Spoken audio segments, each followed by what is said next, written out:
Hey detectives! Welcome back. We've got another mysterious case to explore. The case of Tonya McKinley. Tonya McKinley was born on January 25, 1961, in Milton, a small town in Florida, USA. She grew up in a loving family and had a close relationship with her older sister.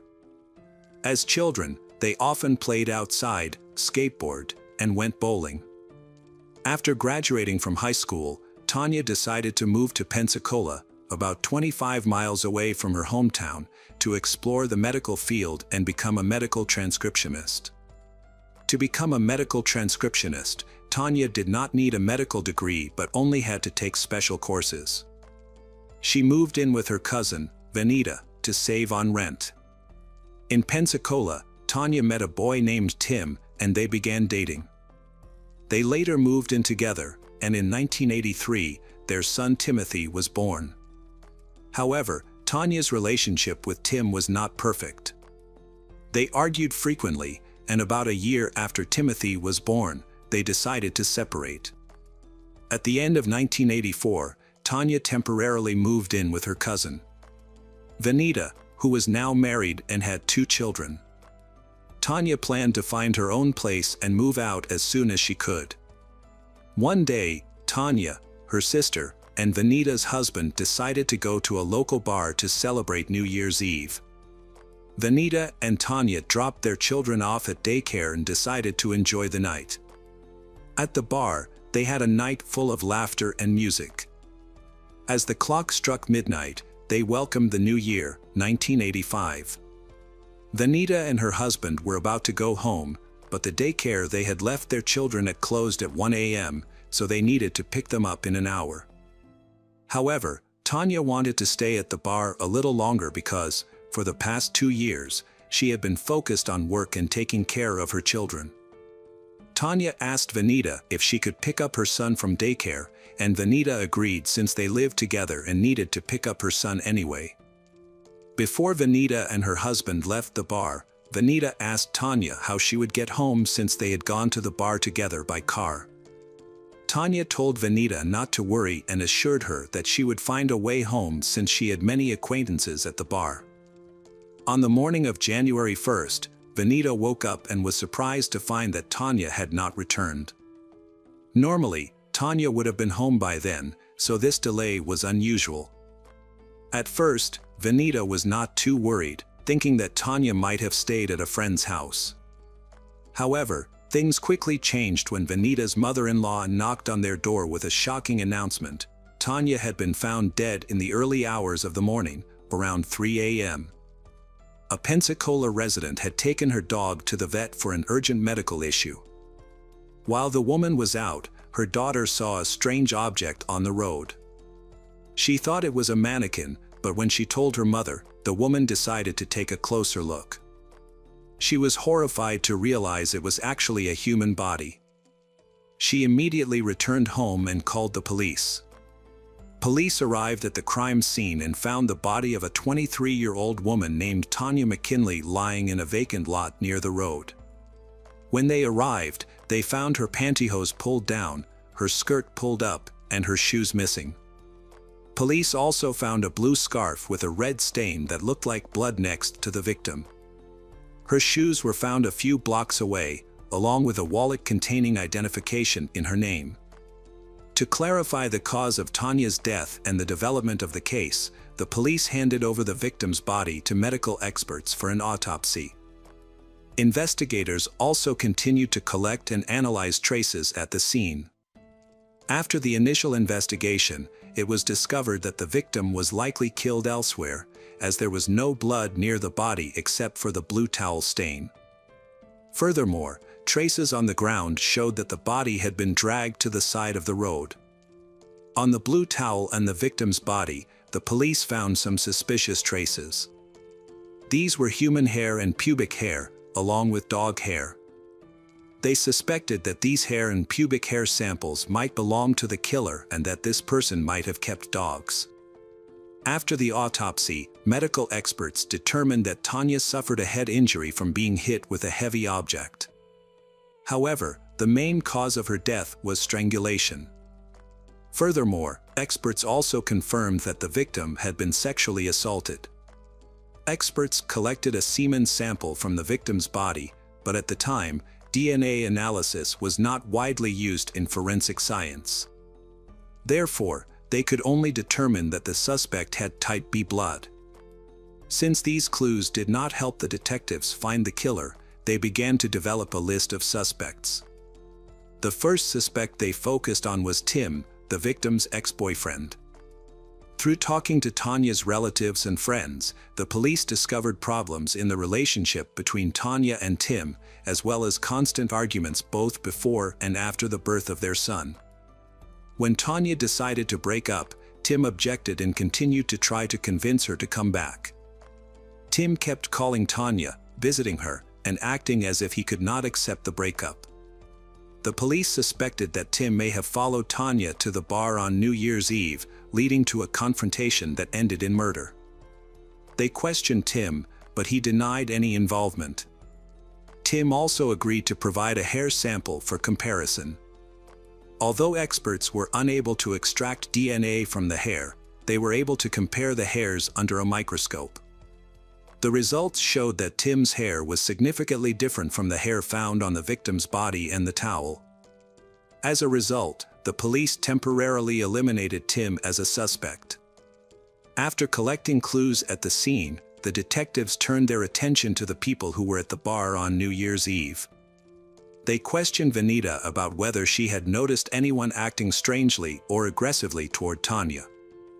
However, Vanita said the evening had gone smoothly and without incident.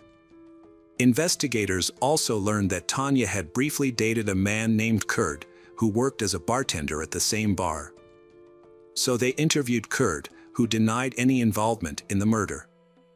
Kurt claimed that after finishing his shift, he attended a New Year's Eve party with friends. However, after questioning Kurt's friends, investigators discovered something interesting.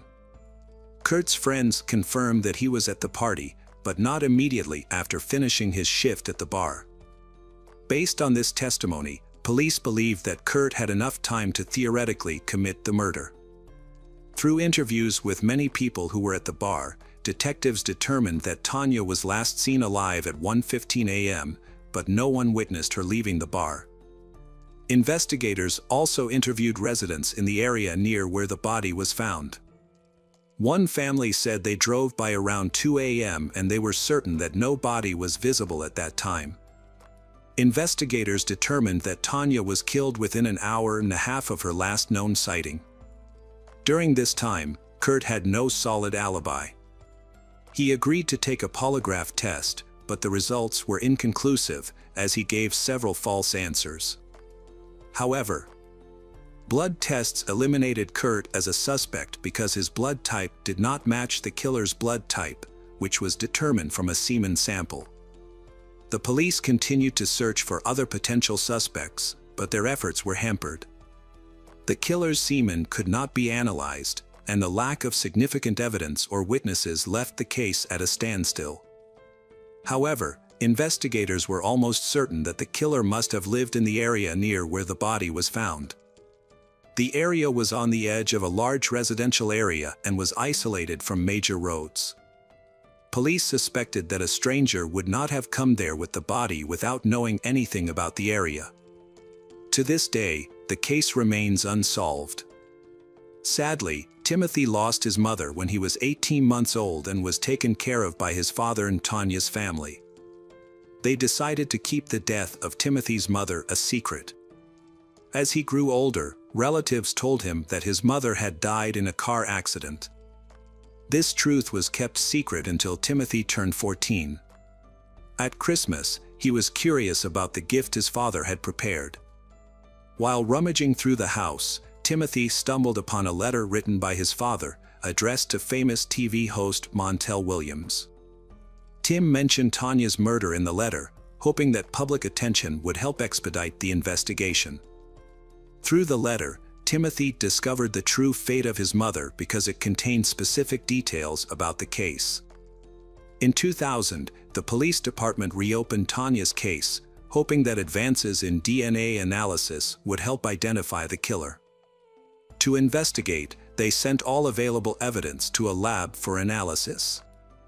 After testing, experts concluded that the blood on the blue towel found near the body belonged to an unknown man, not Tonya.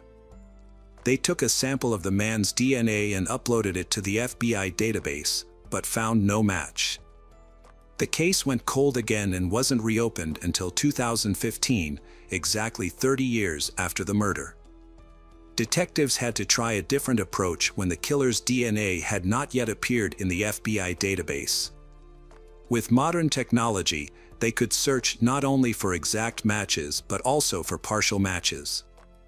They believed the database might contain information about the killer's relatives, which could lead them closer to solving the case. After searching, they focused on one specific person in the FBI database.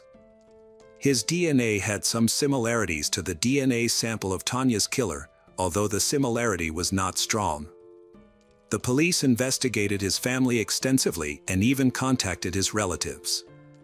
They agreed to assist and provide their DNA samples for comparison. After analyzing the samples, experts discovered that the family had no connection to the suspect, leaving detectives without any significant new clues. In 2018, journalist Tony Adam took an interest in the case. Although he was not a criminal expert, his personal interest in the subject drew him to Tonya's unsolved murder. He wanted to help and contacted the investigators working on the case. The detectives initially viewed his willingness to help with some skepticism. Although an experienced journalist, Tony had no background in criminal investigations. However, as the case dragged on without any progress, the police accepted his help. During the investigation, Tony established a relationship with Tonya's family. They could see his genuine interest in solving the case and the considerable effort he was putting in. He worked to get media coverage of the case, bringing additional attention to it. This also contributed a new perspective to an investigation that had lasted for more than 3 decades. Detectives decided to renew their efforts to find the suspect's relatives. This time, they partnered with Parabon, a company specializing in genetic genealogy. In the previous effort, investigators had only searched for killers' relatives through the FBI's database. However, Parabon expanded the search to include public genetic databases, where anyone can upload their DNA samples. Experts worked diligently to find the killer's relatives, carefully examining family trees to identify someone matching the suspect's characteristics. They were looking for a man who was of age at the time of the crime in 1985 and lived in the area. The process took nearly a year. But in February 2020, experts finally identified a man who could be a suspect, Daniel Wells, 57, who lived in the same city where the murder occurred. As detectives learned more about Daniel, they discovered he had previous run-ins with the law, having been arrested for assault and for indecent exposure in the late 1980s. As of 2020, Daniel continued to live and work in Pensacola with his family. However, to establish a connection between him and the case, investigators needed to collect a DNA sample from Daniel due to a lack of concrete evidence. The police had been monitoring Daniel closely, concerned that he might flee once he learned he was a suspect. The opportunity presented itself when Daniel discarded a cigarette butt near his workplace. Investigators collected it and quickly sent it to the lab. There, experts isolated DNA from the saliva on the butt and compared it to the DNA sample from the crime scene. The results showed that the two samples were a perfect match. 35 years after the murder, the police finally identified the culprit through DNA evidence. Daniel was arrested that same day. Despite the DNA test results, the investigators wanted to hear Daniel's confession. They planned to conduct the interrogation carefully, not revealing all the evidence at once. The investigators deliberately withheld information to encourage honesty during Daniel's interrogation. They gradually shifted the conversation to Tonya's murder and asked about Daniel's whereabouts on the night of the crime. At first, he denied ever knowing Tonya. The detectives then revealed that they had found his DNA at the crime scene. Although Daniel continued to deny everything, he appeared to become more nervous with each question.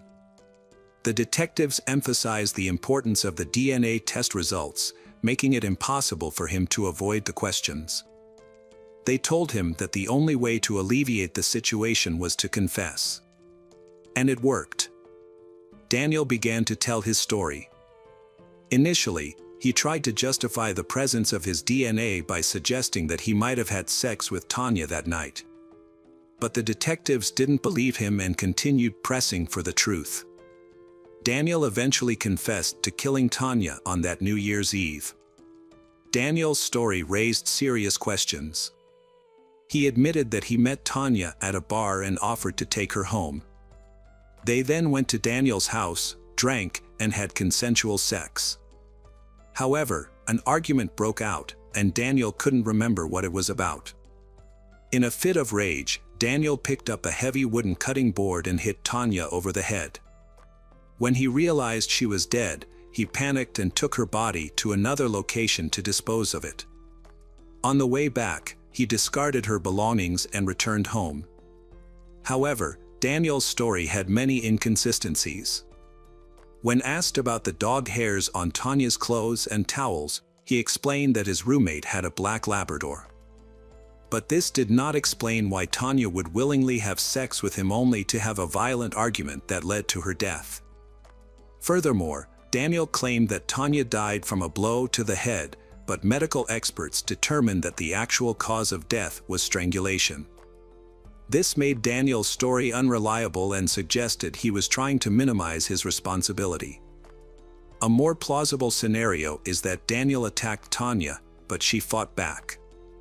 When this failed, Daniel struck Tonya's head, but then realized she was still alive, so he strangled her. Although Daniel's confession did not completely match the facts, detectives had enough evidence to arrest him.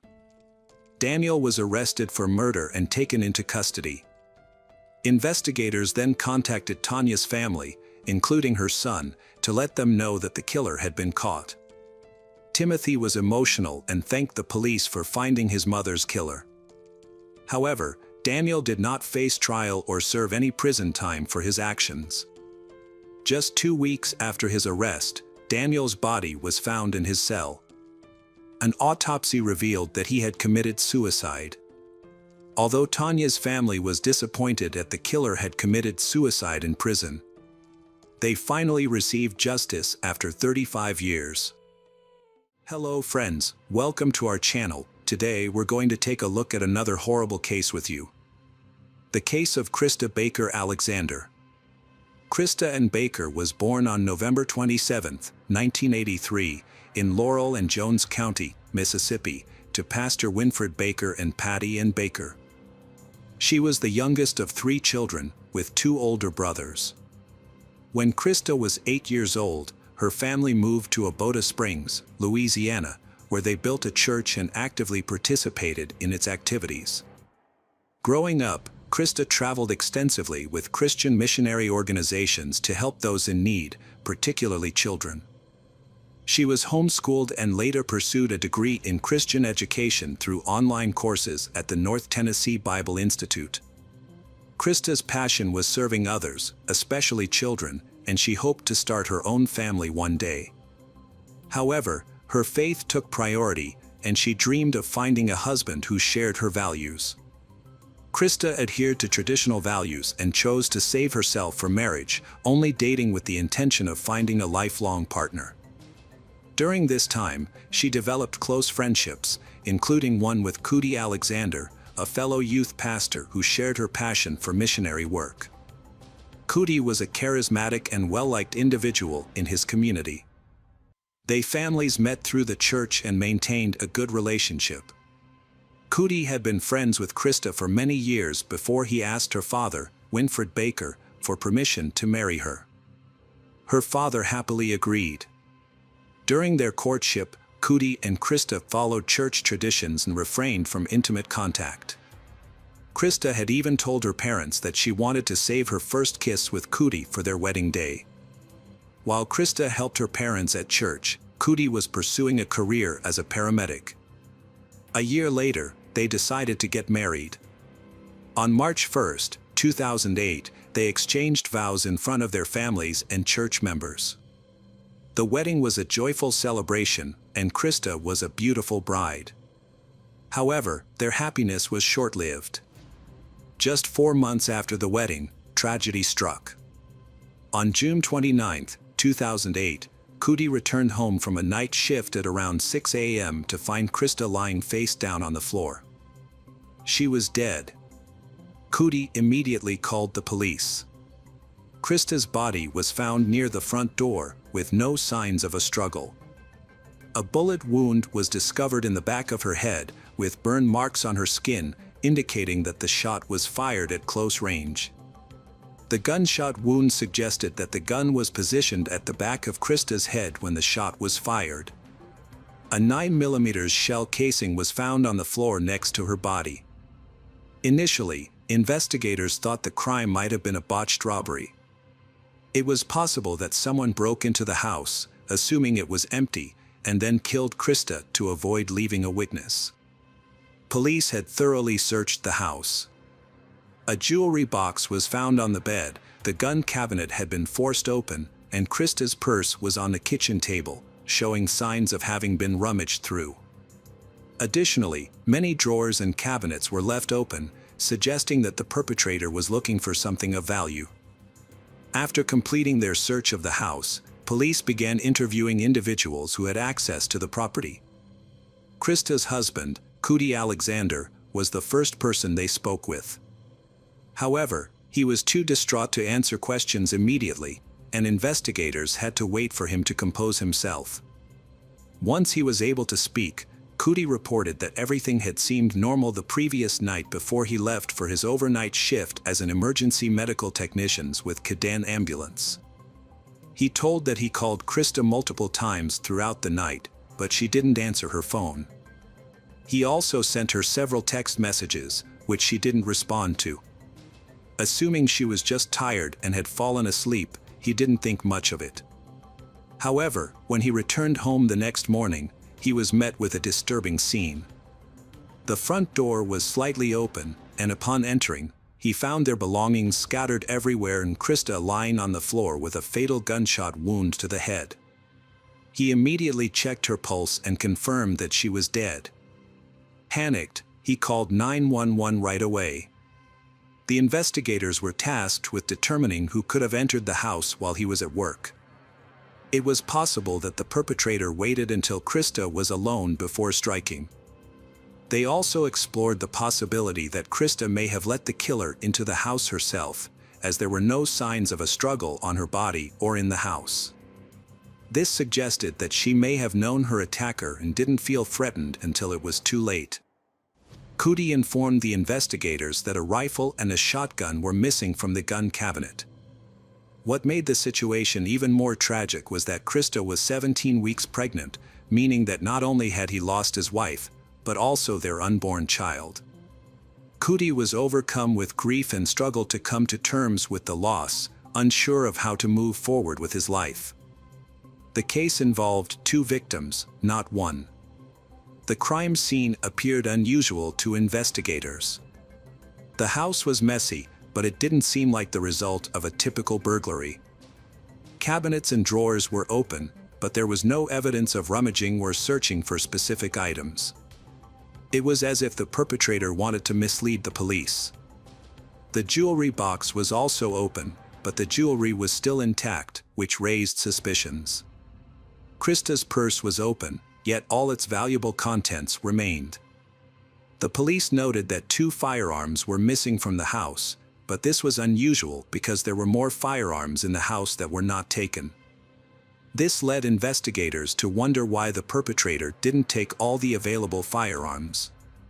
Based on these observations, investigators concluded that the crime scene was staged. It appeared that the perpetrator intended to kill Krista Alexander and then make it look like a robbery. As a result, the police began interviewing their neighbors to gather more information. This led to an unexpected lead in the case. Mavis Rabel, the 69-year-old neighbor and was landlord of the Alexanders, described they as quiet and recently married. They were active members of the Fundamental Baptist Church. Mavis remembered Krista Alexander as a kind and helpful woman who rarely went outside without her husband. Mavis last saw they on Saturday afternoon when Cootie Alexander was collecting the bodies of turtles he had shot in his backyard pond. This led investigators to discover that Cootie owned the gun. However, when police searched the Alexanders' home, they did not find a gun. Cootie claimed that only a rifle and a shotgun had been stolen from the house, but he never mentioned a handgun. Detectives suspected that Cootie might be hiding something. They searched the pond area and found several 9mm shell casings in the grass. These casings were similar to the one found near Krista's body. The police sent the casings to the state crime lab for analysis. The lab report confirmed that the gun Cootie used to shoot the turtles was the same gun used to shoot Krista. Investigators summoned Cootie to the police station for further questioning regarding his wife's death. He maintained that it was impossible for him to have committed the crime. Cootie explained that he had left for work at 5 p.m. on Saturday, June 28, 2008, and returned home the next morning at 6 a.m., providing an alibi that he was working throughout the night. Upon verification, Cootie's colleagues corroborated his claim, stating that he was indeed present at work all night.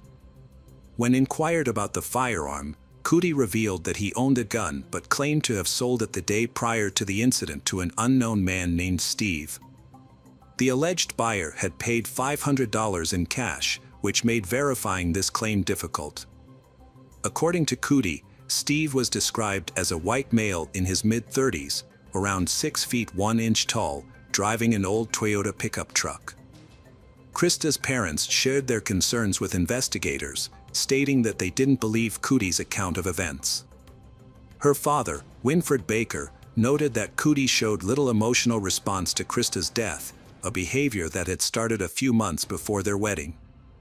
They had been experiencing financial difficulties since moving in together, and the impending arrival of their child was likely to add to their struggles. Krista's parents also suspected that Cootie was having an affair with a colleague, who had even attended their wedding.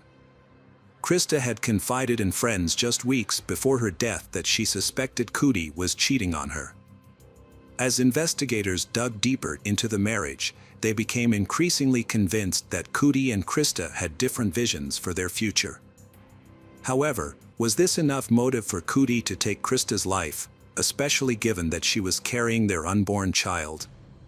The police had one lead, a man named Steve, who Cootie claimed had bought the gun used to kill Krista. Investigators set out to find Steve, using the description provided by Cootie. Meanwhile, they brought Cootie in for further questioning, asking him to provide a detailed account of his activities before, during, and after work on the day of Krista's death.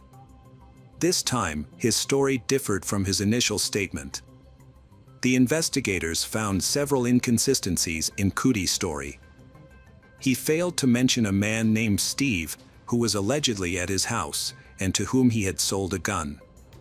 Additionally, while on duty, Cootie showed no concern for his pregnant wife Krista's well-being when she didn't answer his calls, despite knowing she was home alone. He could have asked a family member to check on her, but didn't. Furthermore, the crime scene appeared to have been staged, which raised suspicions about Cootie's involvement. As the investigators applied pressure, Cootie's story began to unravel. After several hours of interrogation, he changed his story entirely. He claimed that he had been sleeping on the couch before his night shift and that his wife had woken him up late. He stated that he wasn't angry with her for waking him up late and that it wasn't an issue. Cootie then explained that he had been walking around the house with a gun, intending to take it to work because a colleague was interested in buying it. He said he was fooling around, aiming the gun at objects and making click, click noises. He approached Krista from behind, put the gun to the back of her head, and claimed that an accidental shot occurred. He maintained that it was an accident and that he didn't intend to harm her. When he realized Krista was dead, He was scared and didn't know what to do.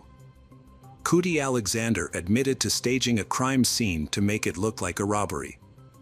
He took several items from his house, including weapons and a DVD player, and drove to work with the front door left open. His plan was for someone to discover the open door and lights on, and then find his wife, Krista, while he was at work. However, this plan failed. On his way to work, Alexander threw a pistol and other items, including his wife's jewelry, out of the car window. By the time he arrived at work, the only items left in the car were a DVD player and a Sony radio. He gave the DVD player to a colleague, Allison Sharp, with whom he had been having an affair. Alexander and Sharp kissed and held hands before and after his wedding, spending one night at a Baton Rouge hotel. While his wife Krista was at church camp, he took Sharp to a hotel for a jacuzzi evening with fine china plates, meal and wine, amidst supposed financial difficulties with his low salary of $11 per hour and stalled professional certification efforts. County and his pregnant wife, Krista, were struggling financially and unemployed, and on top of that, their washing machine had broken. But Alexander managed to come up with money for a romantic evening at Callaway Inn with his mistress, Sharp. Police later determined that a shocking act unfolded in the home, contradicting Cootie's initial claim that Krista's death was accidental. Detectives found it difficult to prove direct involvement, but believed Cootie's explanation was suspicious. Despite the challenges, police were convinced that Krista's death was not an accident, and Cootie's actions raised more questions than answers. After the police arrested Cootie Alexander, Krista's parents were able to find the strength to forgive him. The Baker family came together to mourn the loss of their beloved daughter and what would have been their fourth grandchild. Krista's father, Winford Baker, remembered her fondly, saying, "She was a sweet and lovely person." Krista had made a significant impact on those around her, having completed 17 mission trips during her lifetime. Winford Baker recalled a conversation he had with Cootie shortly before his arrest. Although it was brief, Baker described the encounter as emotional, saying, "We hugged and cried together." Despite his desire for justice, Baker stated that he had already forgiven Cootie. "We forgave him even before we knew who was responsible," he said. Baker found comfort in knowing that Krista was now in a better place, saying, "She's with the Lord, in heaven, and at peace." The trial started on August 2, 2009. Prosecutors claimed that Cootie's behavior after Krista's death implied that he had acted on purpose. They wondered why he didn't call 911 right away if the shooting was truly an accident. Instead, Cootie faked a robbery and left Krista's body for 12 hours before going home and calling 911. Prosecutors also questioned Cootie's story that the shooting was accidental, noting that he was an experienced gun owner who had received proper training from his father. Cootie Alexander, 24, was charged with second-degree murder for the death of his wife, Krista. Cootie had admitted to being involved in her death, which he claimed was a result of his poor decision-making. After initially going to trial, Cootie suddenly changed his plea to guilty, ending jury deliberations. This unexpected turn of events came about when Krista's family agreed to a plea deal that had been proposed earlier. Alexander was sentenced to 55 years in prison in August 2009. Hello friends, welcome to our channel. Today we're going to take a look at another horrible case with you. The case of Jassy Correa. Jassy Correa was born in Praia, Cabo Verde, but her family moved to the United States when she was just 3 years old. She grew up in Dorchester, Massachusetts, and Boston became her hometown. As she grew older, Jassy became a loving mother to her daughter, Gabriella. However, Jassy's personal life was marred by difficulties. Jassy's husband, Miguel Castro, physically attacked her. Despite wanting to leave him, Miguel refused to let her go and severely beat her. Jassy eventually reported the incident to the police, and Miguel was sentenced to 4 years in prison. Jassy worked as a waitress at Del Frisco, a Boston restaurant. In her free time, she enjoyed dancing and photography. She cherished moments spent with her family, friends, and daughter, Gabriella. One of her favorite activities was taking her little daughter to the park. On the evening of February 23, 2019, Jassy celebrated her birthday with friends at Venue, a nightclub in Boston's Theater District. Before heading out, she left her 2-year-old daughter with her family and got ready for a night out, wearing a new orange jumpsuit. They had spent the evening dancing and drinking champagne at a nightclub. When the club closed, Jassy and her 2 friends stepped outside, but they eventually went their separate ways, leaving Jassy alone. She never made it home that night, and her phone was turned off, with all calls going straight to voicemail. For 2 days, Sunday and Monday, there was no news from Jassy. No one had seen her since she left the nightclub on Sunday morning. On Tuesday, February 26, Jassy's father, Juan Correa, and one of Jassy's friends went to the police station to report her disappearance. The police immediately launched an investigation. The detectives' first priority was to determine where Jassy went after leaving the nightclub. Jassy's family and friends distributed flyers around the city, hoping someone might have information about her whereabouts. The detectives also interviewed Jassy's friends who were with her that night, but they didn't know where she had gone after leaving the club. According to her friends, Jassy had planned to head home after saying goodbye. To gather more information, the police interviewed witnesses and reviewed CCTV footage from cameras inside and outside the nightclub. One recording showed Jassy on the sidewalk on Tremont Street, near the nightclub, talking to several people at 2:14 a.m. This was after she had left the club. The footage revealed that Jassy, who appeared to be intoxicated, mistakenly got into an Uber she hadn't ordered. The driver, unhappy about the mix-up, argued with her and eventually pushed her out of the vehicle. After being forced out of the car, Jassy continued to argue with the driver. That's when an unknown man approached her and took her hand, pulling her aside to talk. Despite possibly wanting to leave, Jassy was unable to free herself from his grasp. The CCTV footage showed the man, still holding Jassy's hands, pulling her closer. Eventually, Jassy left the area with him. In hindsight, it's clear that she had fallen prey to a predator who took advantage of her vulnerable state. The next camera footage showed Jassy jumping onto his back, and he carried her to his car. They drove away together. 14 minutes later, the police had many questions to answer. Who was this man, and where had he taken Jassy? Fortunately, they quickly identified the man and located his address. Louis Coleman, a 32-year-old man from a good family background, was with Jassy at the time of the incident. He had earned a master's degree in physics and had no prior record with the law. Notably, there was no information in the police database about Louis owning a car. However, his mother, a resident of California, was the owner of a 2016 red Buick, which matched the type of vehicle involved in the incident with Jassy. Louis lived in Providence, Rhode Island, about 50 miles from the Venue nightclub where he was last seen with Jassy. When police arrived at his home, they found that Louis was no longer there. However, CCTV footage from inside and outside the building revealed disturbing evidence. It's worth noting that the drive from the Venue club to Louis's apartment typically takes about an hour. Since Louis returned to his apartment at 4:15 a.m. on Sunday, approximately 2 hours after he was seen leaving with Jassy, it's likely that he stopped somewhere along the way. The next day, Louis sent an email to his colleague stating that he would be taking a few more days off. Based on the content of the email, it appears that Louis was trying to buy time to cover his tracks. Over the next 2 days, Louis attempted to conceal evidence of the crime. Further CCTV footage analysis sheds light on what happened to Jassy after she left with Louis.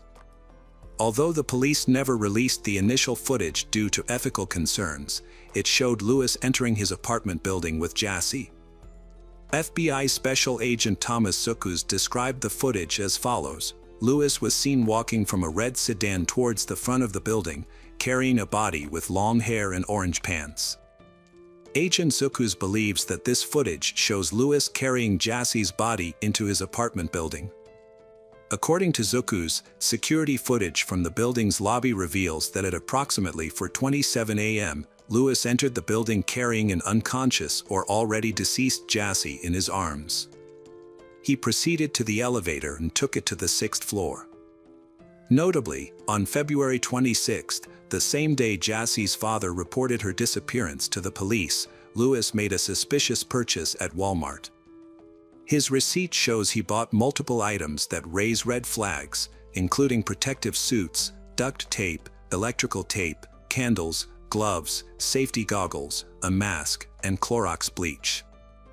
The next day, while friends and family distributed flyers with Jassie's picture, Lewis made another concerning purchase at Walmart, caught on camera at 9:22 p.m. This time, he bought a large suitcase and a canister. On February 27, 2019, at around 9:58 p.m., Lewis returned to the apartment building, and video footage appears to show him carrying the newly purchased large suitcase. Further footage captures Lewis taking the suitcase from his apartment to his vehicle in the parking lot, as evidenced by a recording at 2:15 a.m. on February 28. A video shows a man, later identified as Lewis, struggling to lift a suitcase into the trunk of his car. This footage is part of a larger investigation into the disappearance of Jassie Correa, who was last seen on February 24 and was believed to be at Lewis's apartment. Between 2:44 a.m. and 4:02 a.m., Lewis was seen leaving the building multiple times, carrying various items including cardboard boxes, trash bags, a bottle of bleach, a computer tower, a laptop case, and a small duffel bag. On February 28, 2019, police obtained a search warrant for Lewis's apartment. During their search, they found several suspicious items, including 2 packages of hooded coveralls and 2 respirator masks. They also examined a sofa in the apartment, which was missing one of its 4 large cushions. Outside the apartment complex, in a dumpster, police found a collection of items that raised further suspicions. These included white trash bags, a bag containing plastic sheets, men's jeans with bleach stains, and the belt. Additional items found in the dumpster included a white nylon hooded coverall, an unfilled box of baking soda, clear safety goggles, duct tape packaging, rubbing alcohol, Walmart bags, used plastic gloves, an empty package from a car air freshener, 3 used packages of purifying charcoal, and a sponge. On the afternoon of February 28, 2019, police stopped a car driven by Lewis near Wilmington, Delaware. Officers ordered Lewis to exit the vehicle and asked if he was alone. Lewis reportedly responded by saying, "She's in the trunk." When police investigated, they found the body of Jassie wrapped in a sofa cushion cover inside a black trash bag, which was placed in a large suitcase that matched the one Lewis had taken into his apartment the previous day. Experts who inspected the car found 2 cracks on the passenger side windshield, leading police to suspect that the man had attacked Jassie inside the vehicle. As a result, Lewis was arrested and taken to a Delaware State Police barracks. During questioning, Lewis had a large bandage on the right side of his face, which he claimed was from sheet when asked about it. A forensic examination revealed that Jassie died from a combination of strangulation and blunt force trauma. Additionally, seminal fluid was found on her body, and DNA analysis matched Lewis's DNA. Prosecutors noted that Lewis's DNA was also found under Jassie's fingertips. Although the exact location of Jassie's death could not be determined, it is believed to have occurred either in the car or at Lewis's apartment. On Saturday, March 9, 2019, family and community members gathered at St. Peter's Parish in Dorchester to pay their respects to Jassie Correa. Many wore white or displayed buttons, shirts, and sweatshirts with Jassie's face and the phrase, "Justice for Jassie." Maka DeAndrade, Jassie's cousin and best friend, delivered the first eulogy, expressing the community's sadness and acceptance of Jassie's passing. DeAndrade said, "We may not understand why Jassie's life was cut short, but I have faith that her death was not in vain. I trust that God has a plan, and I have faith in that." Boston Mayor Marty Walsh addressed the crowd, vowing to work towards creating a safer world for women. He emphasized that young women should be able to go out and celebrate without fear and return home safely to their loved ones. He acknowledged the immense pain Jassie Correa's family has endured and expressed his condolences. When Correa expressed gratitude to the city and law enforcement agencies for their tireless efforts in investigating Jassie's disappearance and death. He also paid a heartfelt tribute to his daughter, saying, "Rest in paradise, my dear Jassie, rest in peace, my dear child." Lewis Coleman, the suspect, has been charged with kidnapping resulting in death, a crime that could carry the death penalty or a life sentence. However, prosecutors have announced that they will not seek capital punishment. During the trial, prosecutors presented evidence, including a video of Coleman dragging Jassie's body into his apartment and his online search history following her disappearance. FBI agents reported on Lewis's online activity in the days following the alleged kidnapping. He searched for topics such as whether a person can fit inside a suitcase and how to remove a tooth that is not loose. However, Lewis's defense team has disputed the relevance of this evidence to the kidnapping charge. They argue that the prosecution's focus has been on Lewis's actions after the alleged victim's death, rather than on the kidnapping itself. Attorney David stated, "This case is not about how Lewis behaved after her death, or whether he did anything illegal or inappropriate. The government's evidence has mainly centered on these issues, but I believe they are not crucial to determining whether a kidnapping occurred." Court documents filed by the prosecution and defense provide a detailed account of the events surrounding Jassie Correa's disappearance and death. Although they sides present different versions of what happened, the documents reveal disturbing details about the circumstances leading up to Jassie's death. Prosecutors established that the defendant, Lewis, was at the same nightclub as Jassie and her friends on the night of her disappearance. However, Lewis was interacting with a different woman he had just met, not Jassie.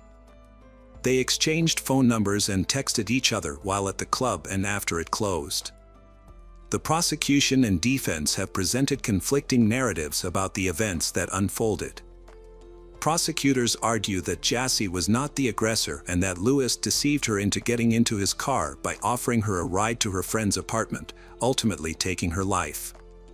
In contrast, the defense claims that Jassie became aggressive after being pushed out of an Uber by the driver, and that she initiated a fight with Lewis. The defense argues that the crime was a spontaneous altercation rather than a premeditated act of stalking, kidnapping, and murder.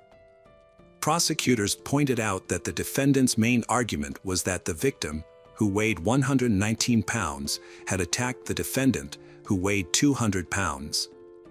However, this claim was not convincing, especially considering that the victim's autopsy revealed the presence of multiple prohibited substances in her body, in addition to alcohol. The defense team attempted to minimize their client's involvement in the crime. Despite this, in June 2022, Lewis was found guilty of one count of kidnapping resulting in death. The defense team then filed a motion arguing that the evidence was insufficient to support the conviction, but this motion did not change the outcome of the trial. In October 2022, Lewis Coleman, 36, was sentenced to life in prison without parole for kidnapping and killing Jassie Correa. The court also ordered him to pay $60,000 in compensation to the victim's family. Welcome back, detectives. Let's dive into another horrible case. The case of Bobby Ann McLeod. Bobby Ann lived with her parents, Donna and Adrian, and her brother Lee in Plymouth, a lively coastal town in southwest England. On November 20th, 2021, Bobby Ann left her home around 5:45 p.m., heading to the bus stop on Sheepstore Road. She had told her father that she was going downtown to meet her boyfriend and friends, something she had done many times before. The bus stop was familiar to her, and she reached it within a few minutes. An hour and a half passed, and Bobby Ann's mother, Donna, sent her a text to check if she had arrived safely. When Bobby Ann didn't reply, Donna tried calling her, but her daughter also didn't answer. This was unusual, and Donna became worried. About an hour later, Bobby Ann's boyfriend called her parents, asking if she was at home. He was concerned because Bobby Ann hadn't shown up for their scheduled meeting, and he hadn't been able to reach her by phone. Bobby Ann's parents called all her friends, but none of them knew her whereabouts. With growing concern, they reported her missing to the police. It was already past 9 p.m. The next morning, November 21st, police along with McLeod's family and volunteers began a thorough search of the area. Flyers with Bobby Ann's picture were distributed across the city, and her disappearance was shared on social media and local news outlets. Bobby Ann's brother, Lee, made a desperate plea on social media, urging everyone in Plymouth to help search for her. He asked people to report any information or sightings to him. The police investigation revealed that Bobby Ann had planned to take a bus downtown, but she never boarded it. However, a local resident came forward, stating that he had seen Bobby Ann at the bus stop the previous evening. This new information confirms that Bobby Ann did indeed arrive at the bus stop but did not get on the bus for unknown reasons. Further evidence was found when police discovered Bobby Ann's wireless headphones in the walkway behind the bus stop. The area was sealed off, and police officers conducted a meticulous search of the surrounding area, scouring every inch for potential clues. Evidence was collected along the girl's usual route from her home to the bus stop, as well as on surrounding streets. Since Bobby Ann was last seen at the bus stop but never boarded the bus, and her headphones were found nearby, authorities suspected she might have been kidnapped. Investigators attempted to locate her cell phone, which was detected within the city limits, but they couldn't pinpoint its exact location. All calls to her number went straight to voicemail. The police eventually found Bobby Ann's phone. On November 22nd, police, family members, and volunteers conducted a thorough search of the area surrounding Bobby Ann's home, but unfortunately, no leads were found. The following evening, November 23rd, the police announced the discovery of a woman's body at Bavazan Beach, approximately 8 miles from the bus stop where Bobby Ann was last seen. The body was found in a wooded area near the shore, about half a mile inland. The body found was indeed Bobby Ann's. Her death was a devastating blow to her loved ones. A vigil was held in her memory near the bus stop where she was last seen, and the family expressed their gratitude to everyone who attended. During the vigil, Bobby Ann's mother, Donna, sent heartfelt love to her daughter. On behalf of her family, she expressed gratitude to everyone for coming together during this difficult time. She admits that although their beautiful Bobby Ann's life was taken, she will always be remembered. Bobby Ann McLeod's brother, Lee McLeod, paid a heartfelt tribute to his sister by sharing a childhood photo of the two of them. The picture showed the siblings smiling and wearing their primary school uniforms. In a message accompanying the photo, Lee expressed his grief and love for his sister. He wrote, "You didn't deserve this. You were a beautiful and talented girl, and I'm grateful to have had you as my little sister. I'll always treasure the adventures and journeys we had. Rest easy now." The police investigation revealed that Bobby Ann's body was found naked, but the medical examiner found no evidence of rape. However, she had suffered severe head and facial injuries, including 14 lacerations. The investigation has made progress. A man who walked into the police station on November 23rd, the same day the body was found. At 1:17 p.m., he approached the police and offered to provide information about the missing girl, stating that he wanted to help the police and her family. That man was Cody Ackland, 24, admitted to the crime. He confessed to kidnapping and killing Bobby Ann, providing details of the offense. Cody lived fairly close to the bus stop where Bobby Ann was last seen, and he was taken into custody as the prime suspect. Cody confirmed that he had abducted Bobby Ann from the bus stop, despite never having met her before the evening of the incident. Cody Ackland was a talented musician and guitarist in a local indie rock band, but he had a dark secret. Behind his charming facade, Cody was fascinated with serial killers and had a list of idols that included notorious murderers such as Joseph D'Angelo Jr., Andre Chikatilo, Ivan Milat, Fred West, and Tommy Sells. However, he worshipped a criminal he considered a hero, Ted Bundy, who confessed to killing at least 30 people. Cody's obsession with Ted was evident in the content he consumed. Investigators found 3,216 images on his phone, many of which were disturbing and reminiscent of horror movies. In the lead-up to a young girl named Bobby Ann's death, Cody's internet searches became increasingly focused on serial killers and crimes. He also researched remote locations on Dartmoor, potential weapons, and browsed online stores for items such as baseball bats, ski masks, and waterproof clothing. However, his clandestine activities eventually led him to commit a serious crime. In a tragic twist of fate, Bobby Ann unknowingly crossed paths with Cody. On the evening of the incident, Bobby Ann arrived at the bus stop around 6:15 p.m. Cody, who was driving his Ford Fiesta in the area, spotted her and decided to target her. According to Cody's own confession, Bobby Ann's resemblance to his ex-girlfriend was merely a coincidence and not the reason for the attack. In reality, Cody had been planning to carry out a violent act for some time and was simply looking for a victim. The police investigation concluded that Cody would have carried out his plan regardless of who he encountered in Coombe Lane. Despite a thorough search, the hammer was never found.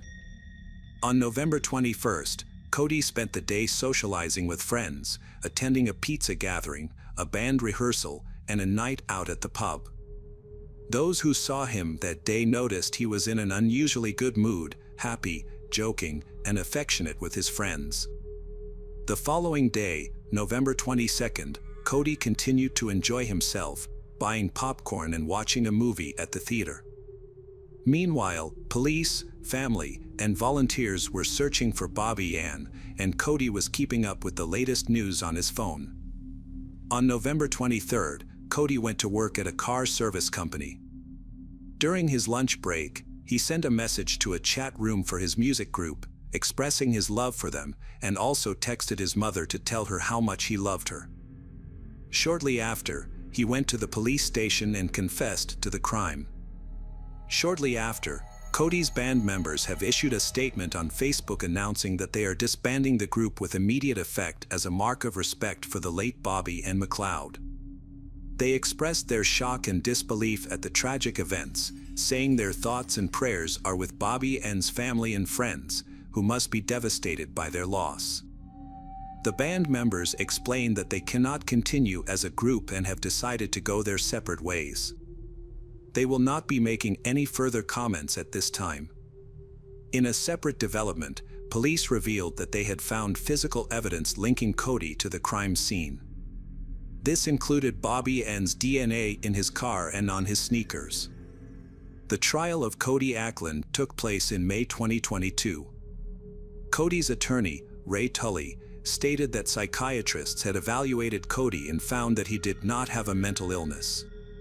However, Cody had experienced a difficult childhood and had been diagnosed with ADHD, dyslexia, depression, and anxiety.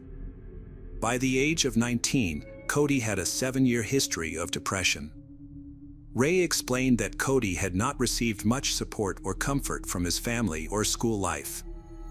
Specifically, Cody's father had not provided him with the guidance and support he needed. During sentencing, Judge Robert Linford told Cody that his actions were premeditated and brutal. The judge stated that the evidence showed Cody had intended to kill his victim and that the crime was a prolonged and horrific ordeal for the victim. The judge emphasized that Cody had planned and carried out the murder and that the victim's life had been brutally cut short. As a result, Cody Ackland, 24, was sentenced to life in prison.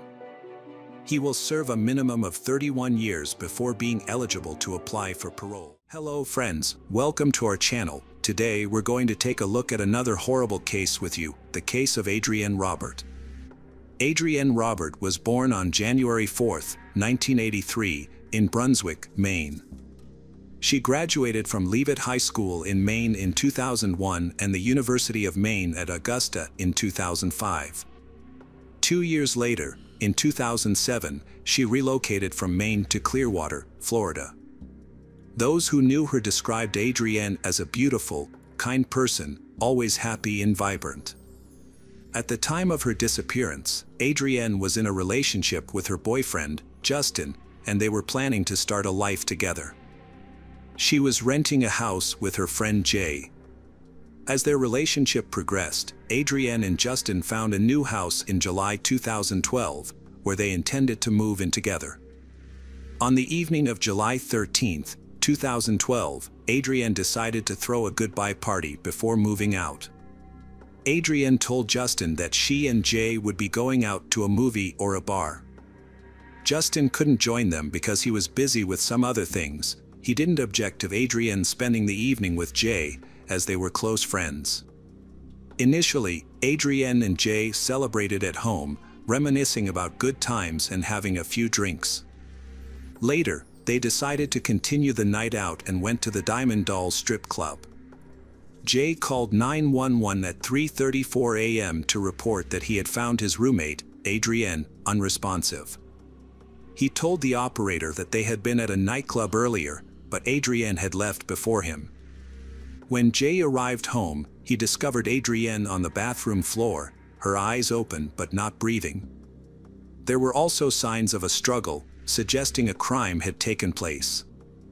The 911 operator instructed Jay to focus and perform CPR on Adrienne, guiding him through the process.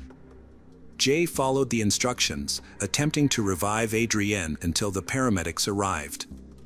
Unfortunately, by the time the ambulance arrived, Adrienne was deceased, and the medics were unable to help her. She was pronounced dead at the scene. The police investigation aimed to answer two key questions: who was responsible for Adrienne's death, and was her roommate involved?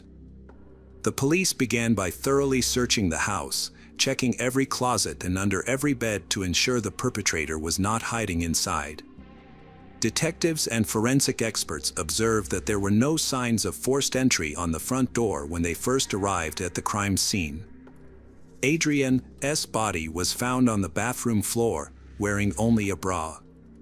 A stab wound to the chest was the cause of death. The signs of a struggle in the bathroom suggested that Adrienne had tried to defend herself, leading detectives to suspect that the killer was a man. The detectives had to wait for the autopsy results to get more information.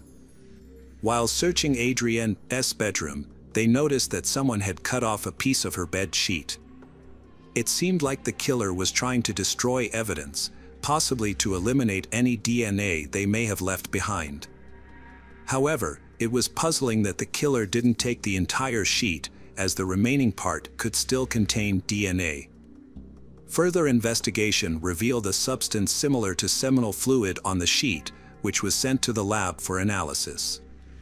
Additionally, Adrienne's car was missing from the parking lot next to her house, suggesting that the killer may have stolen it.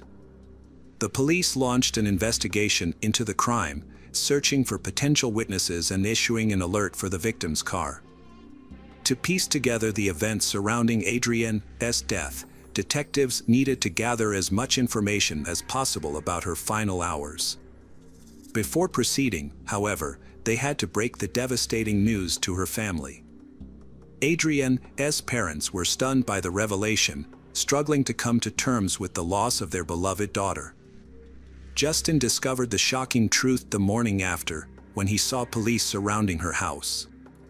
He immediately sensed something was terribly wrong.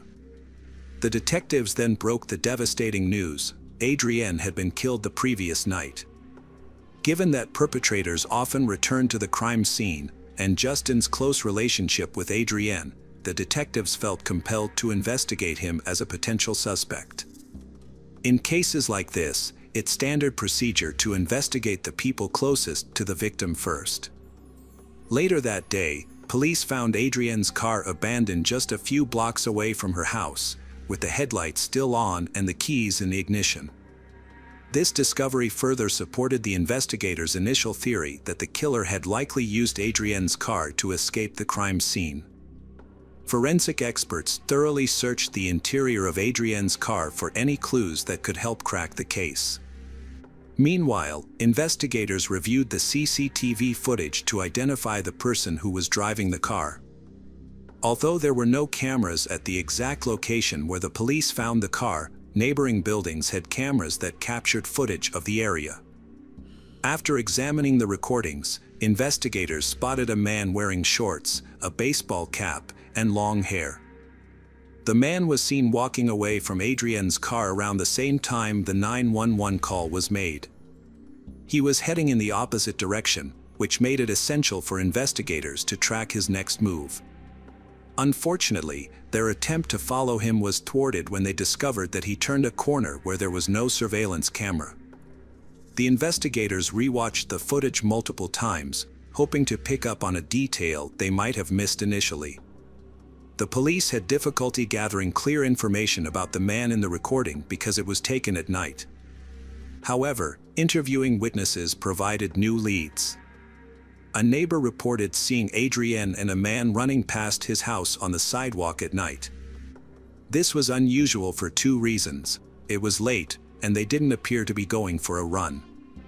Adrienne was wearing a dress and holding her shoes, while the man was not dressed in athletic attire. Although the situation seemed suspicious, Adrienne didn't appear to be in distress, as she wasn't screaming or calling for help. As a result, the neighbor didn't think much of the incident at the time. To reconstruct the events leading up to the 911 call, investigators spoke with Adrienne's roommate, Jay. Jay had gone to the club with Adrienne and claimed to have found her on the bathroom floor.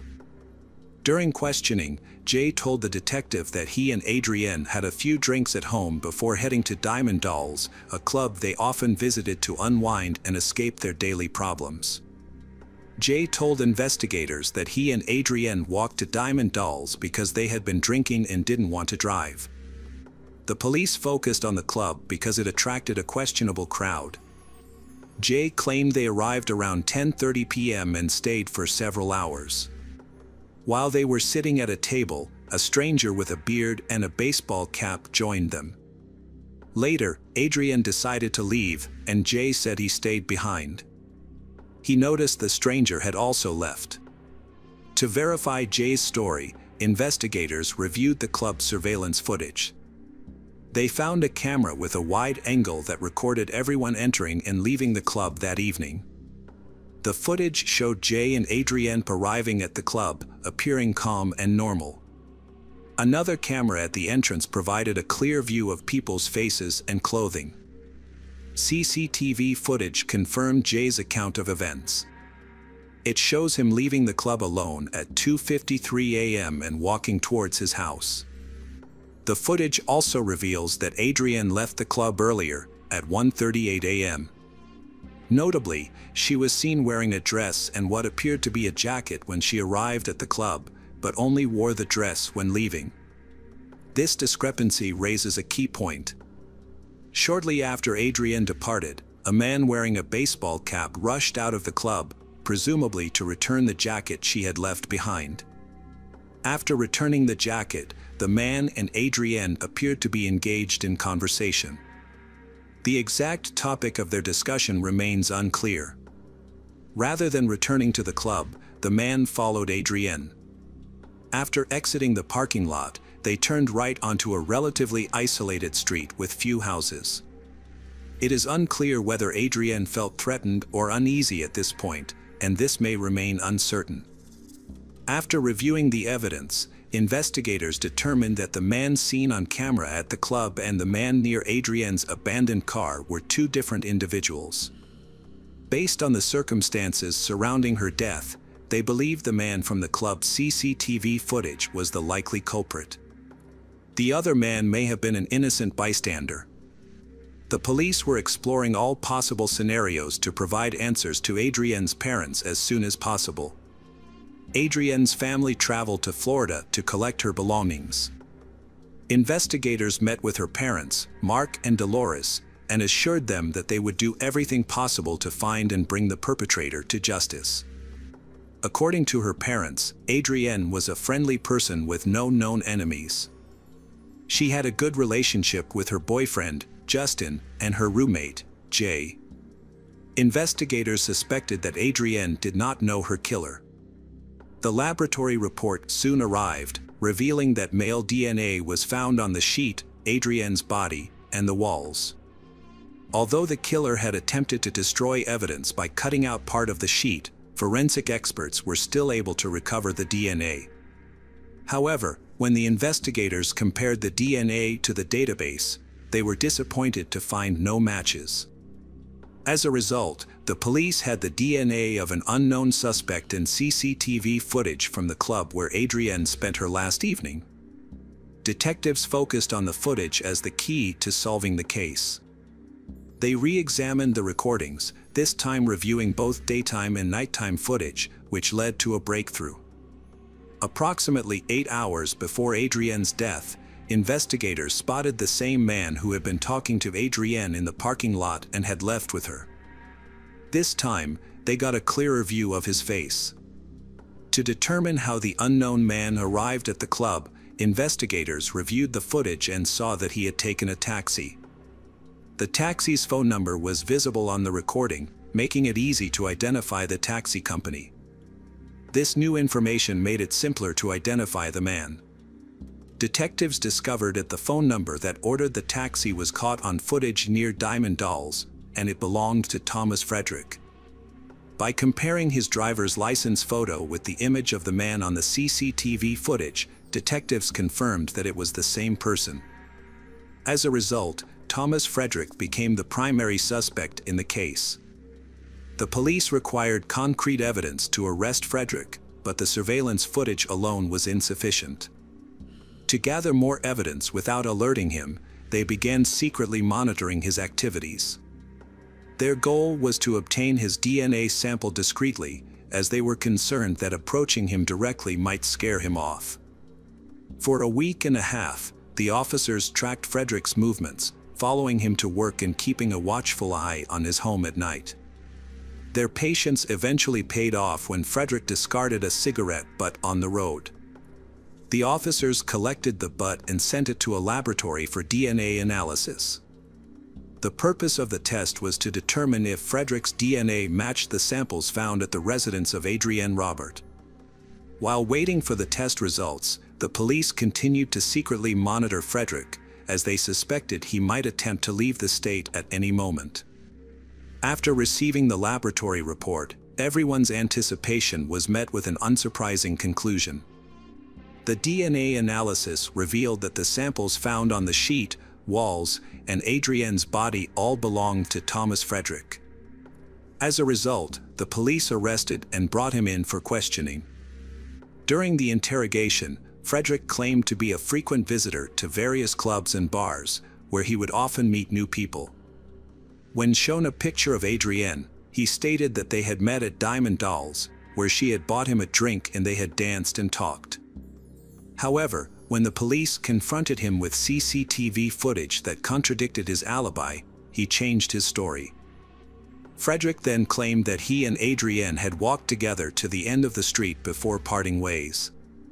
When asked if he had ever visited Adrienne's house, Frederick responded that he couldn't remember due to his intoxication. This inconsistency cast doubt on his entire account, leaving it unclear what he was trying to conceal.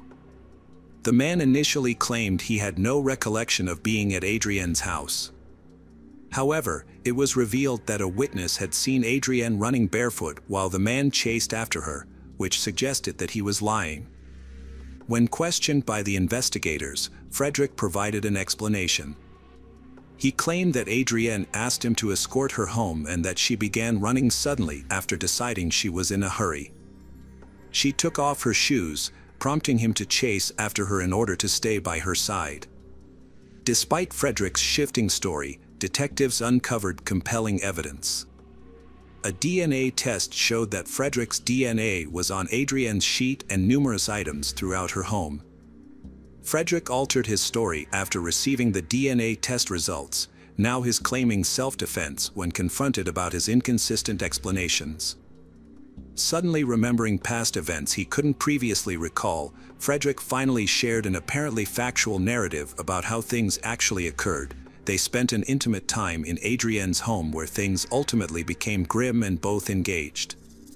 A confrontation between Adrienne and Thomas Frederick turned violent and resulted in a physical fight. During the altercation, Adrienne pulled out a knife and threatened Frederick, who then defended himself. Unfortunately, Adrienne was fatally injured in the process. After the incident, Frederick panicked and fled the scene instead of calling for emergency assistance.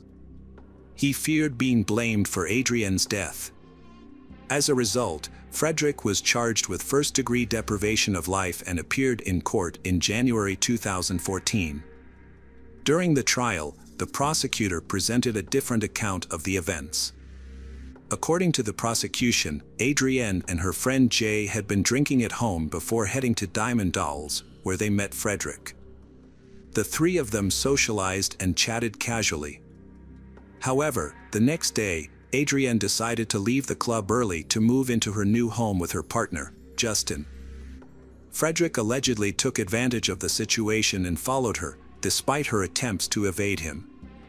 He chased her to her home, broke in, and attacked her with a knife from the kitchen. The prosecutor stated that the injuries on Adrienne's body suggested that she was forced to have intercourse with Frederick. Fearing she would report him to the police, Frederick decided to kill her. In an attempt to cover his tracks, he cut out a portion of the sheet where his semen had stained, but this effort was unsuccessful. The police were still able to find his DNA on multiple surfaces, including Adrienne's body. Frederick then took Adrienne's car keys, drove a short distance, and abandoned the vehicle. During the medical examiner's testimony, Adrienne's parents, Mark and Dolores Robert, left the courtroom, unable to bear the details of their daughter's final moments. Mark Robert later explained, "I didn't want to hear that. It won't bring Adrienne back, and I didn't want to know what she endured." It was clear that Adrienne had put up a fierce struggle. Her parents have since struggled to cope with life without their daughter. The grieving family member acknowledged that the healing process would be a long and difficult one. "We're still reeling from the loss of our loved one, and it will take time to recover," Dolores said. "However, we will eventually rebuild our lives, as that's what Adrienne would have wanted. It won't be easy, but we will get through this." During the trial, the defense team attempted to tarnish Adrienne's reputation by claiming that she had invited Thomas Frederick to her home for consensual sex. However, this assertion is baseless and may have been a desperate attempt by the perpetrator to justify his presence at the victim's house. The evidence, however, tells a different story. The presence of DNA points to one person, Thomas Frederick. The defense also claimed that Frederick acted in self-defense. She did sustain a stab wound as he was fighting her. Thomas Frederick was found guilty of first-degree murder and car theft. His claim of self-defense was rejected due to insufficient evidence. Although he was accused of killing Adrienne, there was no evidence to suggest he forced her into a sexual act by threatening her with a knife. Thomas Frederick, 25, was sentenced to life in prison without parole.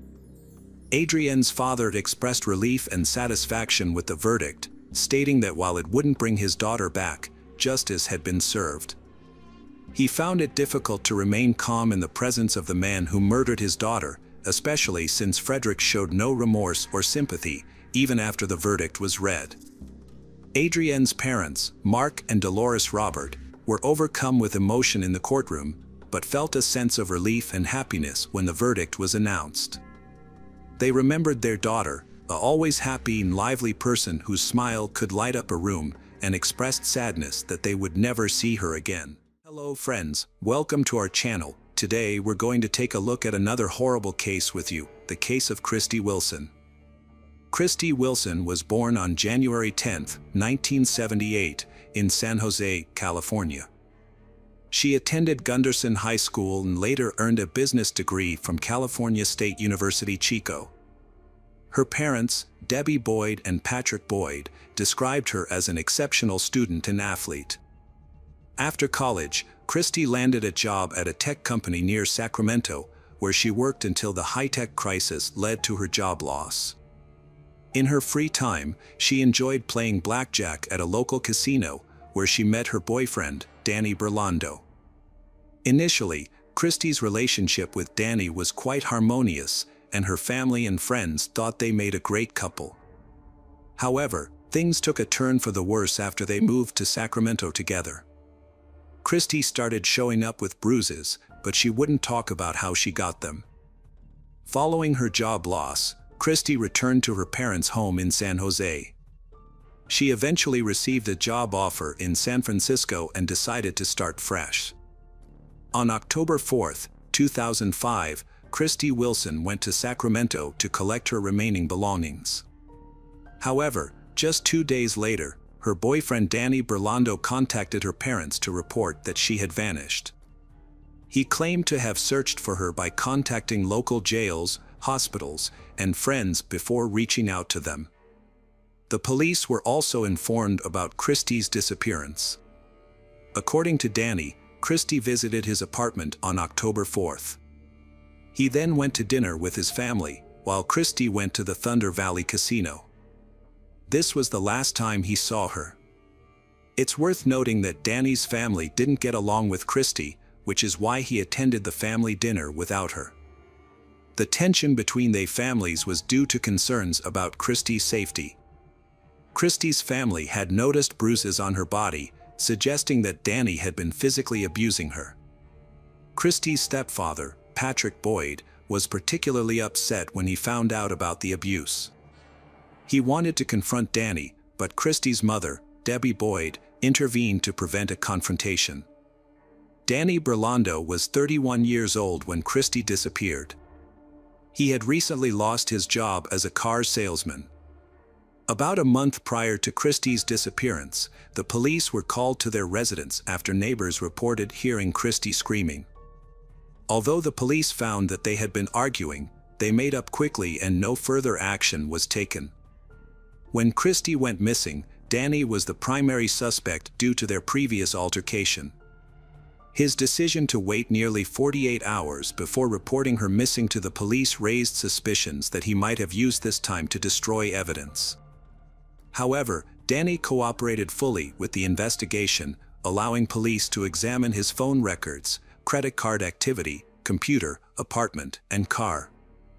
Despite being a suspect, no evidence of foul play was found. Danny had an alibi for the time Christy went missing, having attended a family dinner. Before reporting her disappearance, he attempted to contact Christy 78 times, but she did not answer. The police interviewed Christy's friends and family, and reviewed her phone and credit card activities, but found no activity on her bank account since October 4th. Christy's family and the police worked together to find her. They searched the area with dogs, volunteers, and a police helicopter. Her family asked people to share any information they had about Christy's whereabouts. Danny searched for Christy on his own and visited the Thunder Valley Casino. The casino staff couldn't give him any useful information. However, he found Christy's car in the parking lot. The investigators arrived at the casino and confirmed Christy's car was still in the parking lot. This finding caused confusion rather than answers. There were no signs of a fight or other suspicious activities around her car. The big questions were whether Christy left the casino on her own and why her car remained there. Detectives reviewed security footage inside and outside the casino hoping to understand what had happened. At the same time, the police conducted another search of Christy and Danny's apartment, but it yielded no results. Meanwhile, Christy's stepfather, Patrick, a police officer, organized a search of a nearby river, but nothing was found. The investigation shifted its focus to Thunder Valley Casino, where Christie was last seen. Using her player's card, investigators tracked her movements and discovered that she played blackjack around 11 p.m. The casino's recordings showed Christie sitting at a table with a man, but Danny was nowhere to be seen. The man and Christie appeared to be communicating, congratulating each other on wins and offering comfort when they lost. They spent about 6 hours together at the casino, during which the man was seen putting his hand on Christie's shoulder.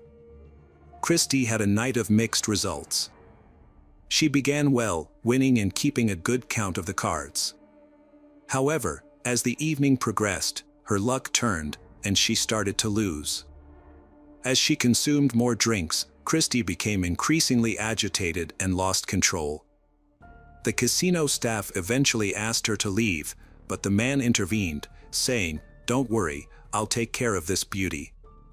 Shortly after, the man and Christie left the casino together, as captured on camera. During a visit to Thunder Valley, detectives made a significant discovery when casino employees found a mobile phone under a blackjack table. The phone belonged to Christie, and it's possible she had unknowingly dropped it. This development hindered the police's plan to track Christie's location through her phone. Further investigation of the CCTV footage revealed that Christie and a man she had met at the casino left the blackjack table and went to the parking lot 4 minutes later. A white car, later identified as belonging to the man, left the parking lot, while Christie's vehicle remained in place.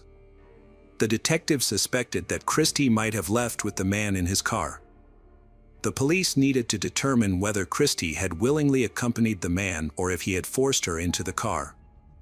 After analyzing players' card data, detectives identified the man as Mario Flavio Garcia, a 53-year-old family man from Auburn with a successful IT career. As the investigation progressed, the detectives discovered that the white car seen in the CCTV footage belonged to Mario Garcia, making him the primary suspect in Christie's disappearance. However, the footage showed that Mario Garcia appeared to be alone in the car when he left the parking lot, and Christie never returned to her vehicle. Mario Garcia had stayed in the parking lot for 3 minutes and 41 seconds, raising questions about what might have occurred between him and Christie during that time. Detectives investigating Mario Garcia's life discovered a stark contrast between his public and private persona.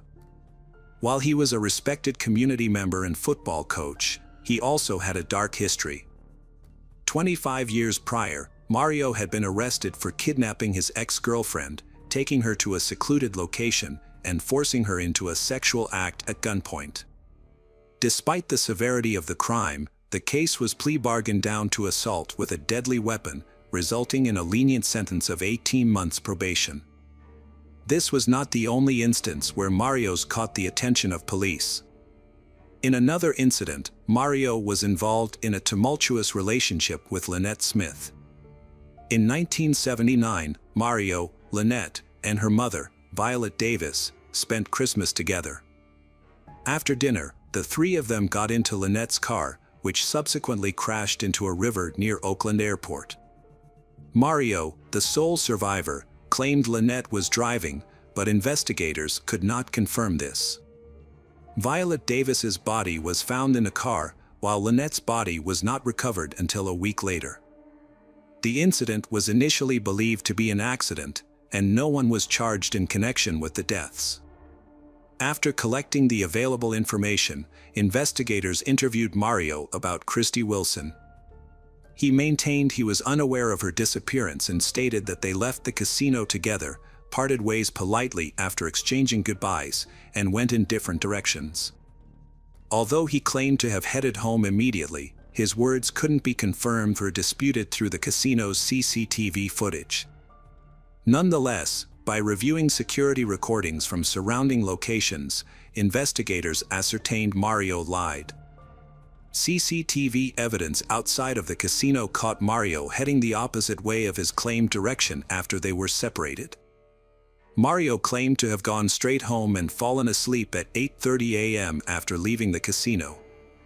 However, his wife refused to cooperate with the police, leaving detectives unable to verify his alibi.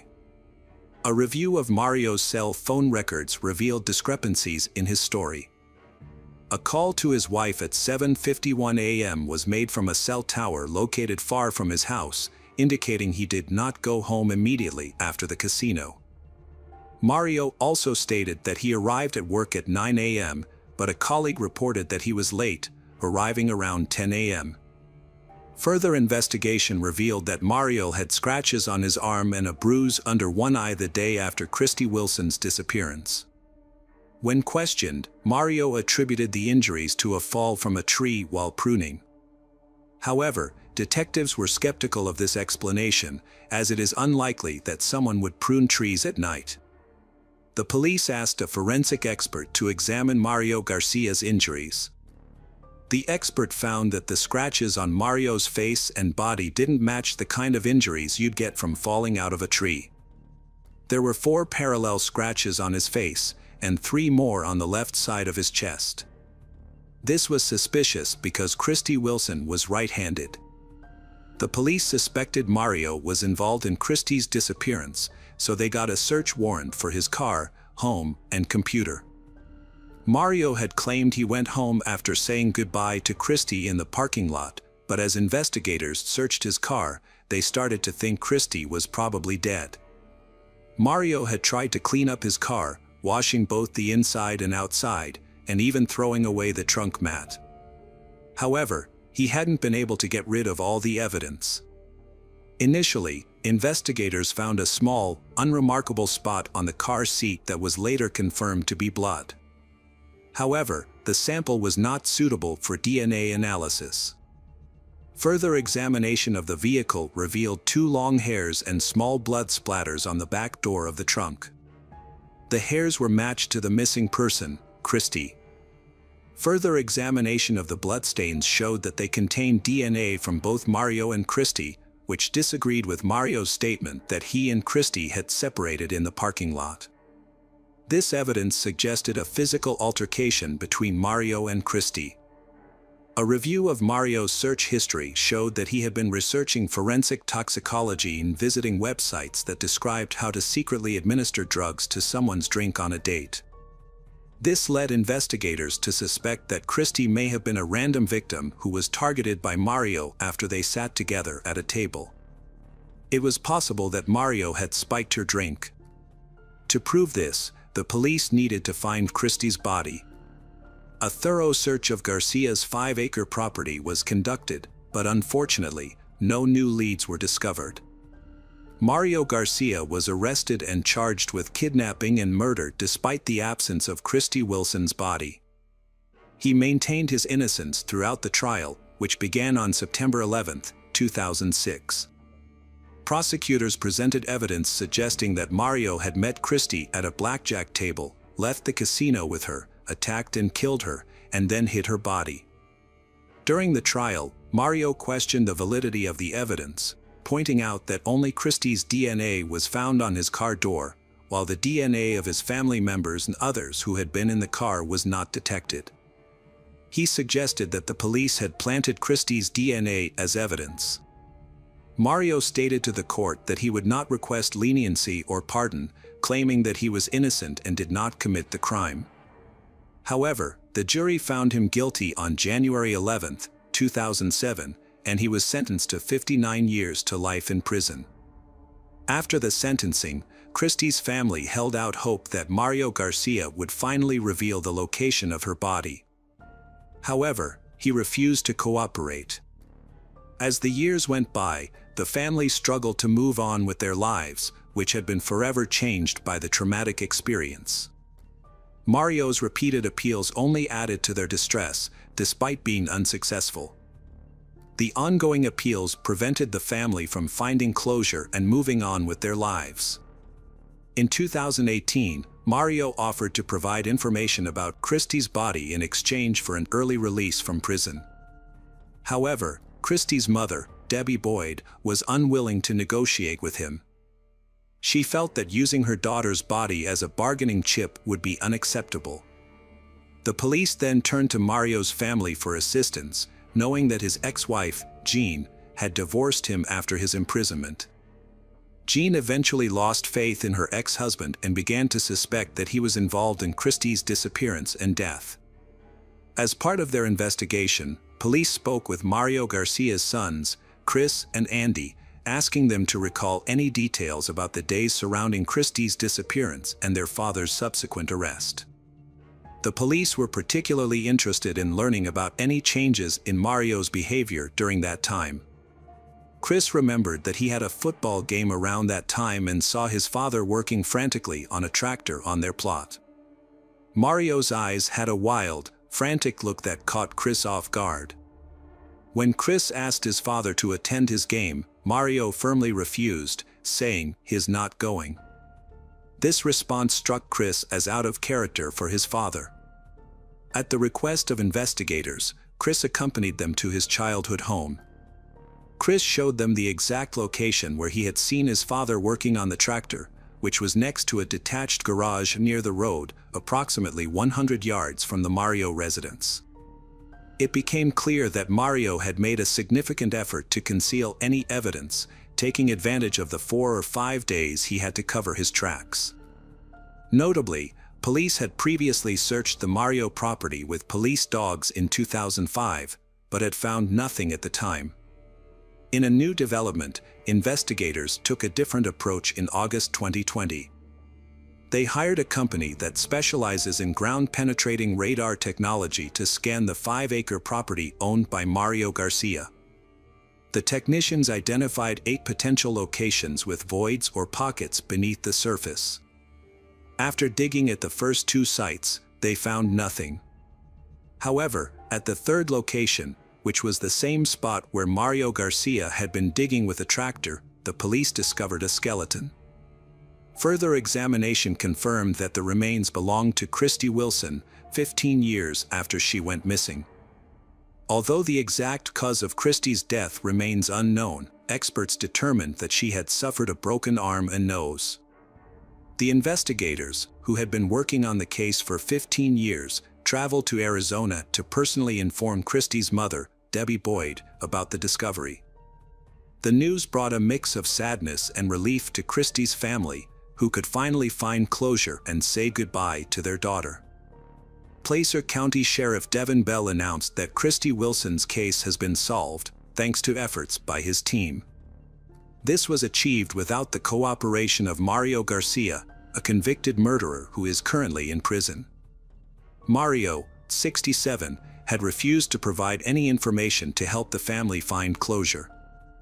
According to Christy's mother, Debbie Boyd, this news brings her family peace and marks the end of a painful chapter. She praised the perseverance of the police and thanked them for their tireless efforts. Notably, Mario had died of pneumonia in 2020, but even his death had brought some peace to the family. Mario had never pleaded guilty to any involvement in Christy's disappearance, despite her remains being found on Mario's plot in 2005. Hello friends, welcome to our channel. Today we're going to take a look at another horrible case with you, the case of Dana Ireland. Dana Marie Ireland was born on December 12, 1968, in Fort Belvoir, Virginia, to John Ireland and Mary Louise Crank. She was the youngest daughter, with an older sister, Sandra, who was 7 years her senior. In 1991, when Dana was 23, she visited her sister in Hawaii with her parents. On December 24, Dana borrowed her sister's bike for a ride. However, she never returned. Her bike, shoe, and a clump of hair were later found on the side of the road, but Dana was nowhere to be seen. The condition of the bike suggested that Dana had been struck by a vehicle. The impact was severe, causing significant damage to the bike's wheels and steering wheel. Unfortunately, hopes that the driver who hit Dana had taken her to the hospital were short-lived. Tragically, Dana was found 5 miles from where her bike was discovered. She had suffered severe injuries to her body and head, and her lower body was exposed. The evidence suggested that Dana had not only been hit by a car but had also been taken advantage of while she was vulnerable. Nurse Jerry Gallagher is haunted by a traumatic event that occurred on Christmas Eve 1991.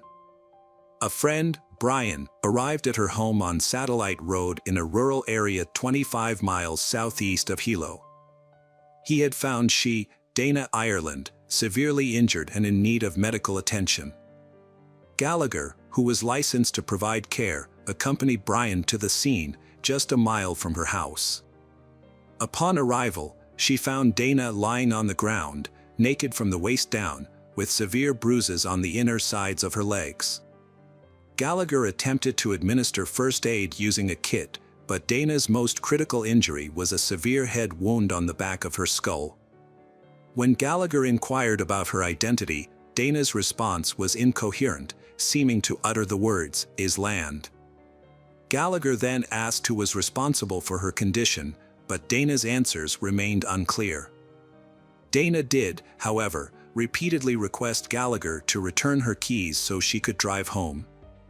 Gallagher made an effort to keep her awake while awaiting further assistance.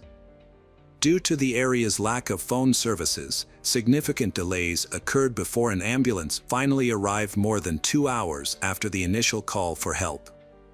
Moreover, further complications arose when the emergency services dispatcher mistakenly relayed the wrong location for the incident. These factors collectively resulted in an additional 34-minute delay for Dana to receive the medical attention she required. Gallagher had considered driving Dana to the hospital himself, but she was worried that moving her could cause further injury. She has since struggled with the decision and the fact that it took so long for help to arrive. An ambulance finally brought Dana to Hilo Hospital at 7:56 p.m. Unbeknownst to her parents, John and Mary Louise, who were searching for her, Dana was the injured woman being treated at the hospital. They had found her damaged bicycle by the side of the road and were trying to locate her. At the time, Mary thought someone had hit Dana and taken her to the hospital. John stayed near the bike while Mary and their eldest daughter Sandra went to the hospital to look for Dana. When the ambulance arrived with Dana, Mary and Sandra were already there. Despite the doctor's best efforts, they were unable to save Dana. She was pronounced dead at 12:25 a.m. due to severe injuries sustained in a motor vehicle accident, including blood loss and trauma to her head, pelvis, and abdomen. Dana's family was shocked by her death, which permanently altered their lives. As time passed, they would face another challenge, a long and arduous search for suspects and subsequent trials. The police investigation was described by local newspapers as intense. They discovered a T-shirt at the crime scene that belonged to the perpetrator. They also seized a sheet from the hospital with semen stains on it, which was crucial evidence since Dana had semen on her body when she was admitted. Furthermore, a bite mark on Dana's body matched the teeth print of her attacker. The authorities obtained a DNA sample from the perpetrator, but this was of limited use in 1991. The tire tracks from the bike and the secluded area where it was found provided few leads.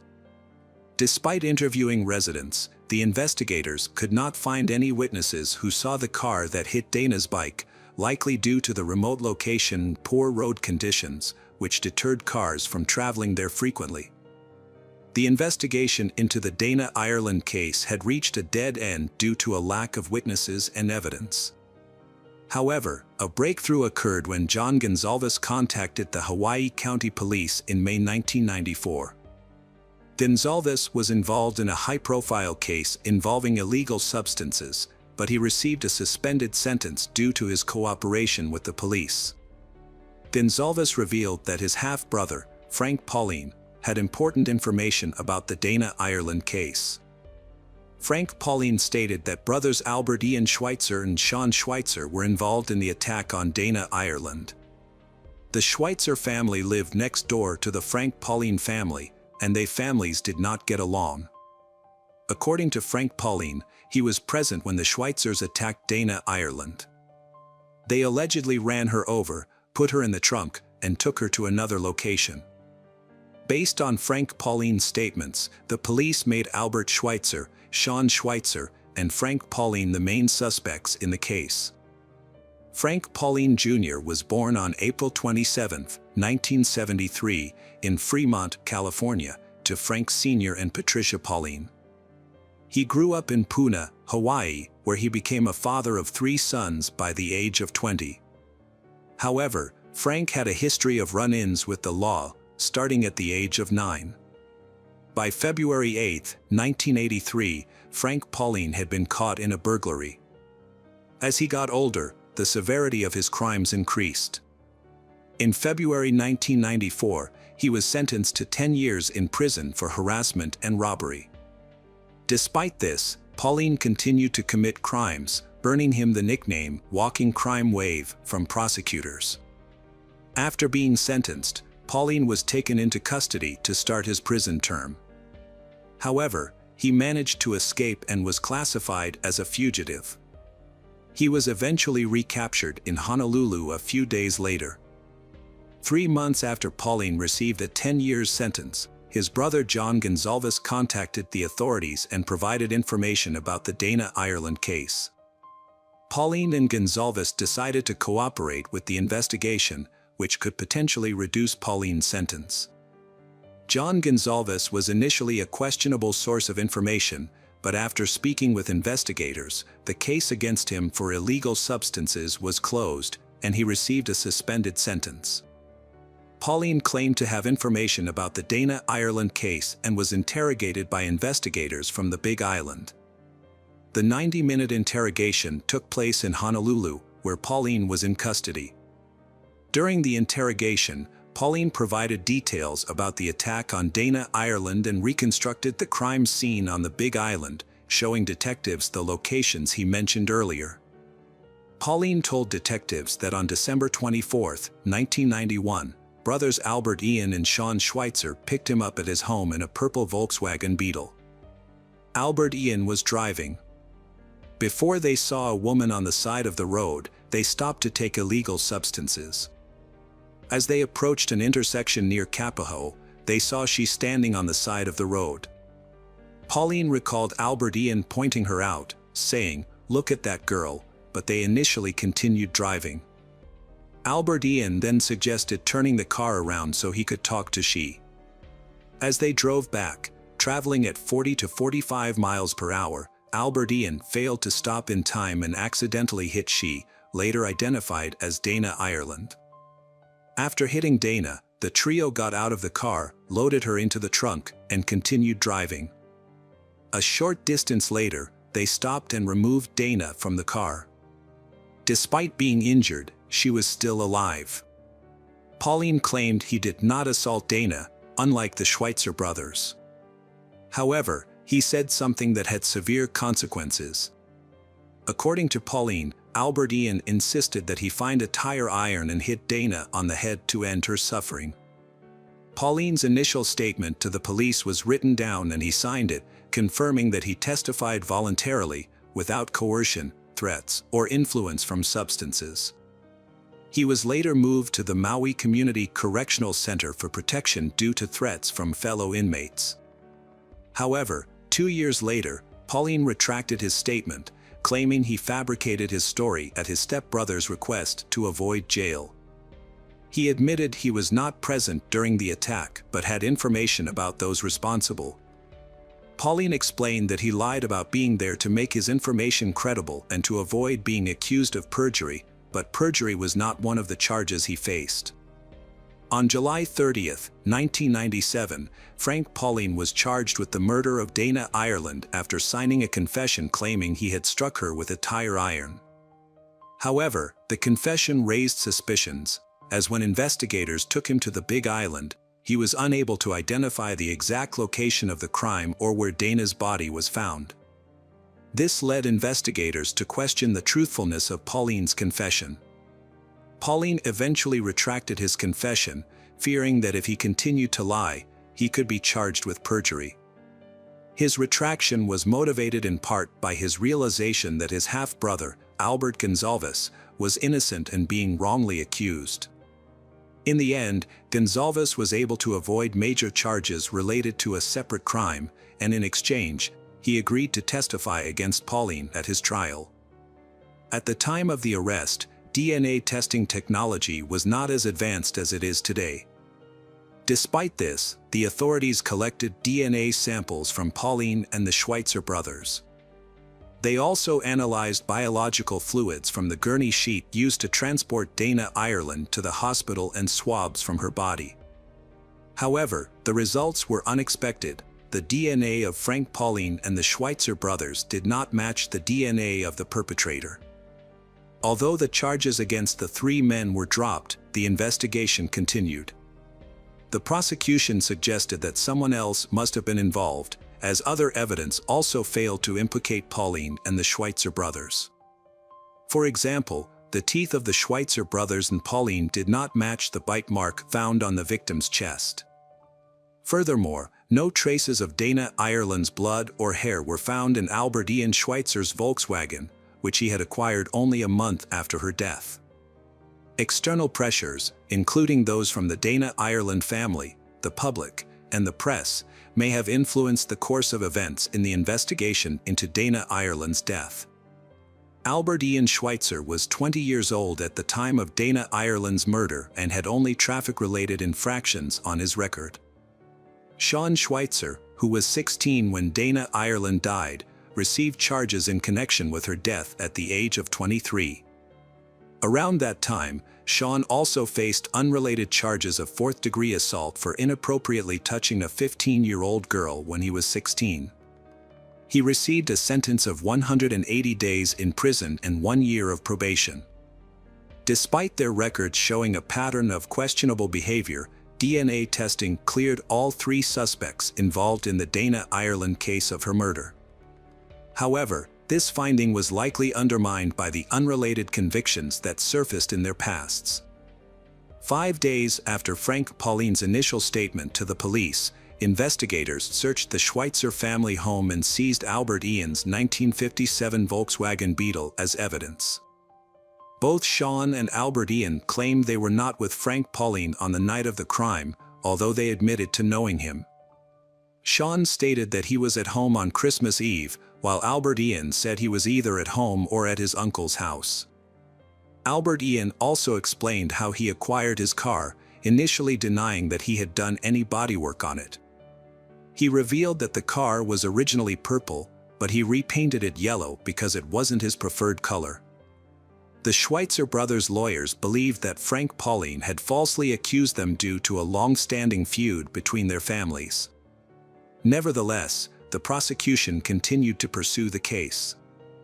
On May 5, 1999, just days before the statute of limitations expired for some of the crimes committed against Dana Ireland, the police received a statement from Michael Ortiz, a cellmate of the Schweitzers and an associate of Gonzalez. This new information was seen as a potential breakthrough in the case. During questioning by authorities, Michael Ortiz claimed that Albert Ian Schweitzer had confessed to his involvement in the crime. Based on this testimony, Frank Pauline and the Schweitzer brothers were recharged in connection with Dana Ireland's death just 2 weeks later. This development raised suspicions and distrust among the public, as the information had come from a questionable source and had been revealed just days before the statute of limitations was set to expire. Frank Pauline was the first to face trial. The proceedings were highly emotional. Pauline professed his innocence, stating that he had lied when he initially confessed to being involved in Dana's murder. When taking the stand, Mary Ireland recounted receiving the devastating news about her daughter. She described the distressing scene: a bicycle on the road, a shoe, and a lock of hair. However, the witnesses who linked Pauline to the crime had checkered pasts and stood to gain from implicating him. Among those who benefited from Pauline being found guilty was his half-brother, Gonzalez, who became a witness for the prosecution. Witness William Chum, who also testified against Pauline, said Pauline confessed his involvement in this crime. However, when asked if he saw Pauline in the courtroom, he pointed to another person, although Frank Pauline was there. The jury also saw Dana Ireland's bike, shorts, top, underwear, and a Jimmy's t-shirt recovered from the scene. Not one of those items had DNA from Pauline or the Schweitzers. To get around the lack of scientific evidence, Deputy Prosecutor Lincoln Ashida insisted that the Jimmy's T-shirt covered in Dana Ireland's blood belonged to Pauline. "We're not afraid of that evidence. We embrace it," Ashida said. Then, that same DNA technology works both ways for the defense and the prosecution. Pauline's lawyer protested, saying the T-shirt wasn't even Frank's size. Nevertheless, the jury found that the evidence and assumptions presented at the trial were enough to convict Pauline. Pauline's guilty verdict and 180-year sentence were handed down despite forensic evidence proving his confession was false.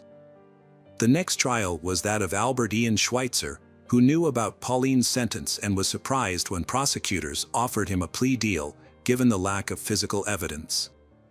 Albert Ian Schweitzer rejected the offer, maintaining his innocence. The prosecutor claimed Schweitzer's Volkswagen Beetle was involved in the crime, but several facts contradicted this assertion. Witnesses in the area where Dana was found reported seeing a pickup truck, not the Beetle, and forensic analysis of Schweitzer's car turned up no evidence linking it to the crime.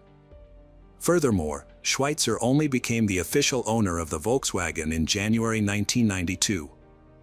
Albert Ian Schweitzer was sentenced to 130 years in prison based on the testimony of Michael Ortiz, who claimed Albert Ian had confessed to the crime, and evidence of scratches on Albert Ian's car bumper. After seeing his brother convicted, Sean Schweitzer initially wanted to prove his innocence but eventually decided to take a plea deal due to concerns about the justice system failing him again. As part of his agreement with the prosecutor's office, Sean Schweitzer was required to testify against his brother and Frank Pauline, who were accused of playing a role in Dana Ireland's death. He was also required to take a polygraph test to prove his honesty. The polygraph test was administered on March 24, 2000, by an examiner from the State Attorney General's office. However, the test results showed that Sean was not truthful about his involvement in the crime. Despite this, he was still allowed to plead guilty to the lesser charges of kidnapping and involuntary deprivation of life. There was a discrepancy in the court records regarding the polygraph test results. Deputy Prosecutor Lincoln Ashida initially stated that Sean had failed the test, but later claimed that he had passed it. Sean was ultimately sentenced to 5 years probation, with credit for 18 months served. In an interview after his release, Sean stated that the decision to accept the plea deal was made by his family, who were concerned about the potential impact on his parents if both brothers were imprisoned. His brother, Albert Ian, who was later sentenced to 130 years in prison, recalled advising Sean to accept the deal to avoid serving life in prison, as imprisonment of both brothers might have been too stressful for their parents. Years later, Sean still feels remorseful for testifying against his brother and making a deal with the prosecutor. He and his family have struggled to move on from the case, and Sean has had a hard time finding a job due to the community's knowledge of the case. Community members made remarks about the case for years, causing Sean to experience disappointment and frustration. After being wrongfully convicted, Albert Ian Schweitzer and his family refused to give up the fight. In 2005, Albert Ian applied to the Innocence Project, an organization dedicated to re-examining convictions using new evidence and investigative techniques. The case eventually gained momentum in 2010 when students from the University of Hawaii, lawyers, and professors started re-investigating the old files from the Dana Ireland case. Local prosecutors authorized the investigation, which has spanned several years. Throughout this process, efforts continued to deliver the desired outcome, justice for Albert Ian. The goal was to rectify a miscarriage of justice and bring about restitution. The investigation's findings and the subsequent actions taken will bring truth and closure to the matter. Ultimately, the hope is that justice will prevail, and the issue will be laid to rest. Years passed and Mary Louise Ireland, Dana's mother, eventually passed away on her 92nd birthday in 2016. Meanwhile, Linda battled breast cancer, which made it difficult for her to visit her son, Albert Ian. When Linda finally had the chance to see Albert Ian for the very last time, she was heartbroken. During this emotionally charged visit, Albert Ian expressed a final wish to his mother. He didn't want her to leave him, and the thought of saying goodbye was unbearable. He had always found it hard to see the people he loved leave, especially after losing his grandmother.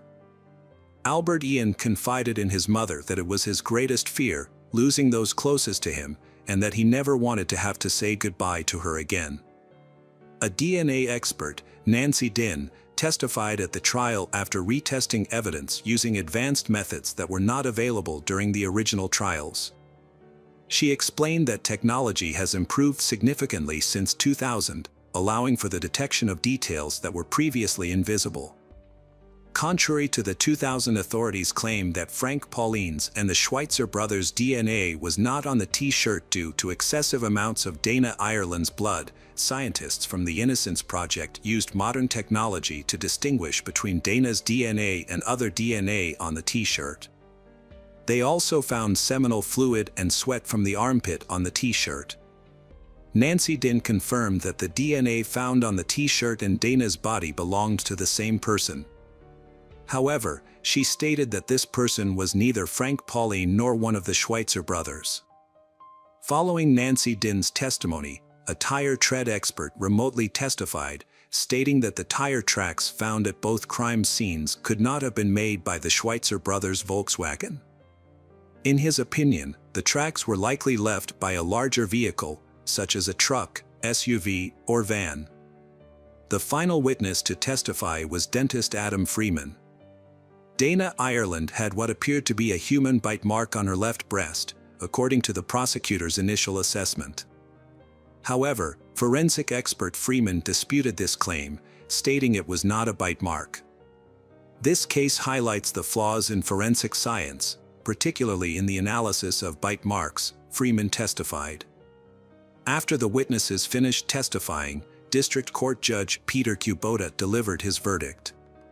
He stated that the new DNA evidence, along with the tire tread evidence, the disputed bite mark evidence, and Sean Schweitzer's recantation, collectively proved that a jury in a new trial would likely find Albert Ian Schweitzer not guilty.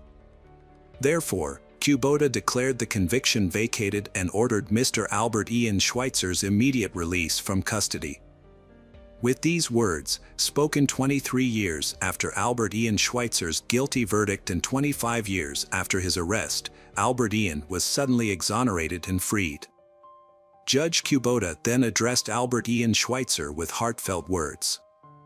With 1/3 of his life still ahead of him, the judge offered a choice: to live in anger and resentment towards the process and the people who had wronged him, or to find a new sense of freedom. Kubota suggested that Albert Ian make the most of this opportunity, surrounded by his family, who had come to support him. Freed from his handcuffs, Albert Ian hugged his lawyers and then his family members, including some he had not seen in decades. His mother was overcome with emotion in his arms. Albert Ian's young son, who had grown up without his father, was also in the courtroom and shared a hug with him. His younger brother, Sean, was there too, with a warm smile and open arms. As a result of Albert Ian's acquittal, his brother Sean's lawyer is now seeking to have his own criminal record cleared. The story serves as a reminder of the tragic fate of Frank Pauline, who died in prison in New Mexico in 2015. Pauline was attacked by a fellow inmate, Daniel Hood, who was serving time for taking 2 lives. On April 27, 2015, Hood attacked Pauline in the recreation yard at the Southern New Mexico Correctional Facility, striking him 3 times on the back of the head with a rock. The motive behind the attack was Hood's belief that Pauline was a snitch. Despite efforts by the medical staff, Pauline could not be saved. In response, his family's lawyer plans to file a petition for his posthumous rehabilitation. Albert Ian Schweitzer finds the transition from prison life to freedom extremely difficult. He shares that adjusting to life outside of prison has been more challenging than he anticipated. Most days are a struggle with anxiety. While Albert Ian may be eligible for compensation for wrongful imprisonment, which could award him $50,000 for each year spent in prison, the process is not straightforward. His lawyers are working diligently to ensure he receives the compensation he is owed. The Dana Ireland case remains unsolved 3 decades later, but investigators are hopeful that advances in DNA testing and genealogy will help them identify the person responsible for destroying the Dana family's life. Hello friends, welcome to our channel. Today we're going to take a look at another horrible case with you. The case of Bianca Roberson. Bianca Roberson, born on October 17, 1998, Bianca grew up to be a remarkable individual. She excelled at Bayard Rustin High School, earning straight A's and graduating with honors. Her impressive academic record earned her a 4-year merit scholarship to Jacksonville University in Florida, where she planned to major in criminal justice and pursue her dream of becoming an FBI forensic agent. Bianca was a multi-talented young woman who had been involved in various activities throughout her life. She was a Girl Scout, a cheerleader, and a basketball player. She also had a passion for music, taking lessons in flute, violin, clarinet, and guitar.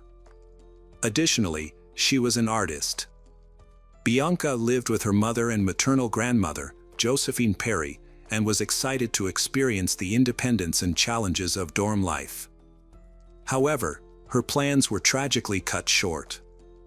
On June 28, 2017, Bianca, her mother, and grandmother went shopping at Walmart to prepare for her upcoming move to Florida. Bianca Roberson was tragically killed in a car accident on a road she knew well. The incident occurred just 10 minutes after she left a Walmart parking lot. Witnesses quickly called 911, and first responders rushed to the scene. Unfortunately, paramedics were unable to save Bianca, and she was pronounced dead at the scene. Initial observations suggested that Bianca's severe head injuries were caused by her car veering off the road. However, as police interviewed eyewitnesses, a crucial detail emerged. A witness reported that Bianca's car had collided with a red pickup truck, which had fled the scene without stopping. As she drove home to meet her granddaughter, Bianca's grandmother was worried about the traffic and wondered if it might be related to Bianca. However, she had no idea that the cause of the traffic jam was actually a car crash involving Bianca. When she arrived home, she was met with devastating news. 2 police officers were waiting to inform her that Bianca had been killed in the accident. For Michelle, Bianca's mother, the news was almost too much to bear. Losing a child is every parent's worst nightmare. Michelle, a nurse from Delaware County, was still grieving the loss of her 22-year-old son, M.L. James Rowley, who had passed away from a heart condition in 2013. She had hoped that time would ease her pain, but instead, it had only intensified with the loss of her daughter. Michelle Robertson is struggling to cope with the loss of her second child. "I'm just existing," she said, feeling lost and without purpose. Her children were her reason for getting up in the morning, and now she feels like a mom without kids. After her divorce from Rodney Robertson in 2006, they managed to put aside their differences and work together as amicable co-parents thanks to their daughter Bianca. Michelle acknowledged that their divorce was not easy, but Bianca's presence helped to calm the tension. "Bianca didn't like it when I spoke harshly to her mother, and she would correct me," he said. Bianca's love for her family, especially her father, brought them closer together. Rodney admitted that Bianca was his favorite, and her devotion to family was inspiring. Bianca's father proudly said that his daughter was one step closer to achieving her dream of becoming an FBI forensic specialist. Bianca was excited to be on her own, but her future career was her main focus. Her hard work had paid off, as she had received a 4-year merit scholarship to Jacksonville University, one of the 3 schools that had accepted her out of the 4 she had applied to. Bianca's father said she had also been accepted to Coastal Carolina and the University of Georgia. Investigators were seeking CCTV footage to confirm the initial belief that Bianca's car veered off the road after colliding with a red pickup truck. If this were the case, it would imply that Bianca's death was no accident, but rather a deliberate act that required the police to identify a perpetrator. However, the truth revealed during the investigation proved even more stunning. While awaiting the CCTV footage, a significant development in the case occurred. It was initially assumed that Bianca's death resulted from her car crashing and hitting her head. Yet, during the autopsy, forensic experts made a startling discovery: there was a bullet in Bianca's head. This revelation drastically altered the course of the investigation. What initially seemed like an accident and later a collision with a red pickup truck was revealed to be a death caused by a gunshot wound to the head. The autopsy report's findings prompted detectives to meet with Bianca's family, bringing devastating news that her death was no accident. This revelation sent shockwaves, especially for her mother, Michelle, who couldn't fathom why anyone would harm her daughter. Bianca had a close-knit relationship with those around her, and her family couldn't identify anyone who might have wished her harm. Desperate for answers, the Robertson family relied on investigators to identify the person responsible for Bianca's tragic death. Upon reviewing the security footage from the Walmart her family visited on the day of her death, detectives found no suspicious activity. The detectives closely examined the family's actions from the moment they left their cars to the time they departed the parking lot. They dismissed the possibility that someone from Walmart could have followed Bianca and shot her, as she had not argued with anyone during their visit. The family had simply shopped, loaded their purchases into Bianca's car, and left. The investigation suggested that the motive for Bianca's death might be linked to an incident that occurred while she was driving home on the highway. Bianca's mother recalled, "We packed all the bags into Bianca's car," referring to the 2009 Chevy Malibu they had purchased for her 16th birthday from CarMax. Michelle recalled that her mother had chosen the car Bianca was driving when she first got her permit. According to Michelle, Bianca's mother said that Bianca had gotten everything she wanted, but Michelle didn't think of her as spoiled. Instead, she believed Bianca was simply loved and also willing to work for the things she desired. In fact, Bianca started her first job at McDonald's when she was 15 and soon switched to a dietary aide position at the Whitehorse Village Retirement Community in Delaware County. Michelle remembered that she had received a large number of letters and cards from the residents at Whitehorse Village who adored Bianca. After the police obtained traffic footage from CCTV cameras, Michelle pointed out that there were no cameras at the exact location where Bianca veered off the road. However, there was a camera about a mile away. To help illustrate the location, Michelle suggested looking at Google Maps. According to the map, Bianca lost control of her car where two lanes merged into one. When investigators reviewed the recording, they found evidence that supported the account of Bianca's encounter with the driver of the red pickup truck. The footage showed the cars traveling side by side, approaching a point where their lanes merged into one. It's possible that the conflict began when one driver failed to yield to the other. Given the tragic outcome, investigators inferred that the driver of the red pickup truck might have been the one who fired the shot. However, the poor quality of the footage made it impossible to read the pickup truck's license plates or see the driver's face. Nevertheless, from that point on, the driver of the pickup truck became the primary suspect in Bianca Roberson's death. Detectives were tasked with identifying the man, but they only had a blurry image to work with. After inquiring with Bianca's family members, it became clear that none of them knew anyone who owned a red pickup truck. The police then re-interviewed the witnesses who were present at the scene and those who had called 911, but unfortunately, none of them had caught a glimpse of the vehicle's license plate. The Bianca Roberson family has received an outpouring of support from friends, strangers, and people of all ages since Bianca's passing. A vigil was held just 2 days after her death, and many have reached out to share their stories and condolences. Bianca's family describes her as a selfless and compassionate person who always put the needs of others before her own. According to her mother, Michelle, Bianca would often take in children who were in need, even if it meant sneaking them into their home without permission. When confronted about her actions, Bianca would simply say that she wanted to help others in the same way she would want someone to help her if she were in a similar situation. This kind of empathy and kindness was evident in many aspects of Bianca's life, including the time she witnessed a car accident and immediately asked her mother if they could stop to help. A kind-hearted woman's first instinct was to invite those eating alone to join her family for dinner. In the aftermath of Bianca's car accident, investigators analyzed footage from distant cameras to determine the direction of the red pickup truck involved in the incident. To gather more details about the truck, including its brand, model, and license plate, they required higher quality footage. The police sought the public's assistance through the media, asking anyone with information about the truck to come forward. Following the accident, the pickup truck turned towards Poi Pike. To find evidence, detectives visited nearby houses and shops, searching for cameras that might have captured the truck. After an extensive search, they found a camera with good quality footage, taken around 5 minutes after witnesses called 911 to report Bianca's car accident.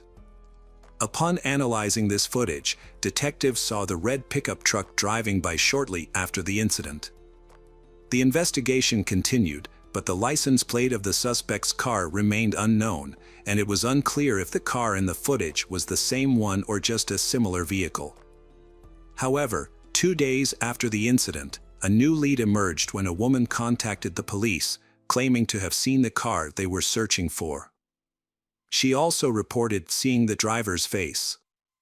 She described the car as a red pickup truck that overtook her, stopped at the Poi Pike intersection, and then turned left.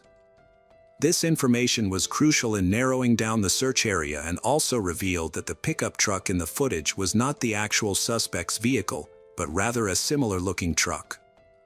Her description helped a forensic artist create a sketch of the suspect, who was identified as a white male, 25 to 35 years old, with brown hair and a stubble beard.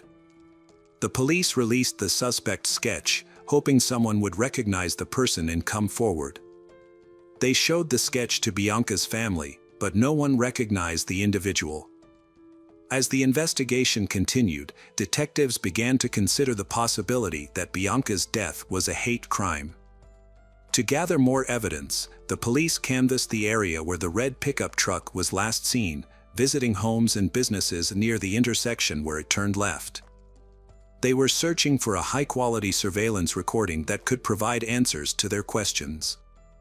Their efforts paid off when a homeowner, who lived less than half a mile from the intersection, provided the police with a recording from their driveway surveillance camera. By estimating the time it would take to drive from the crime scene to the homeowner's location, the police quickly found the relevant footage. Although the new footage was of better quality than the previous one, its angle made it impossible for the police to identify the car or its driver. The police worked hard to find another recording from a closer camera, and they got lucky. Although the license plate was not visible, they were able to identify some unique features of the car. These features included a sticker on the right side window, a vertical dent on the passenger door, and damage to the hood. With these details, the police had a much better chance of finding the car. The police sought the public's help in finding the truck and its driver by offering a $5,000 reward for any information that could aid in the investigation. They were confident that someone would recognize the distinctive vehicle.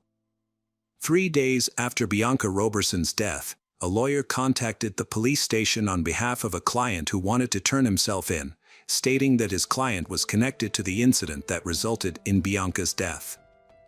The incident occurred on a recent Wednesday at approximately 5:30 p.m. Bianca Roberson, an 18-year-old who had just graduated from Westchester Ruston High School, was driving on Route 100, a 2-lane highway, on her way to Jacksonville University.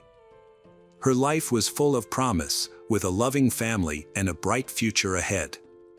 As she approached the merge with Route 202, the road narrowed from 2 lanes to 1. A common merge on a southeastern Pennsylvania highway turned deadly last Wednesday when a dispute over positioning escalated into violence. Bianca Roberson was merging from 2 lanes to 1 when a man in a red pickup truck, also merging, became agitated and shot her in the head. The suspect, 28-year-old David Desper of Pennsylvania, surrendered to police with his lawyer. Although he refused to testify, he consented to a search of his home and revealed the location of his pickup truck.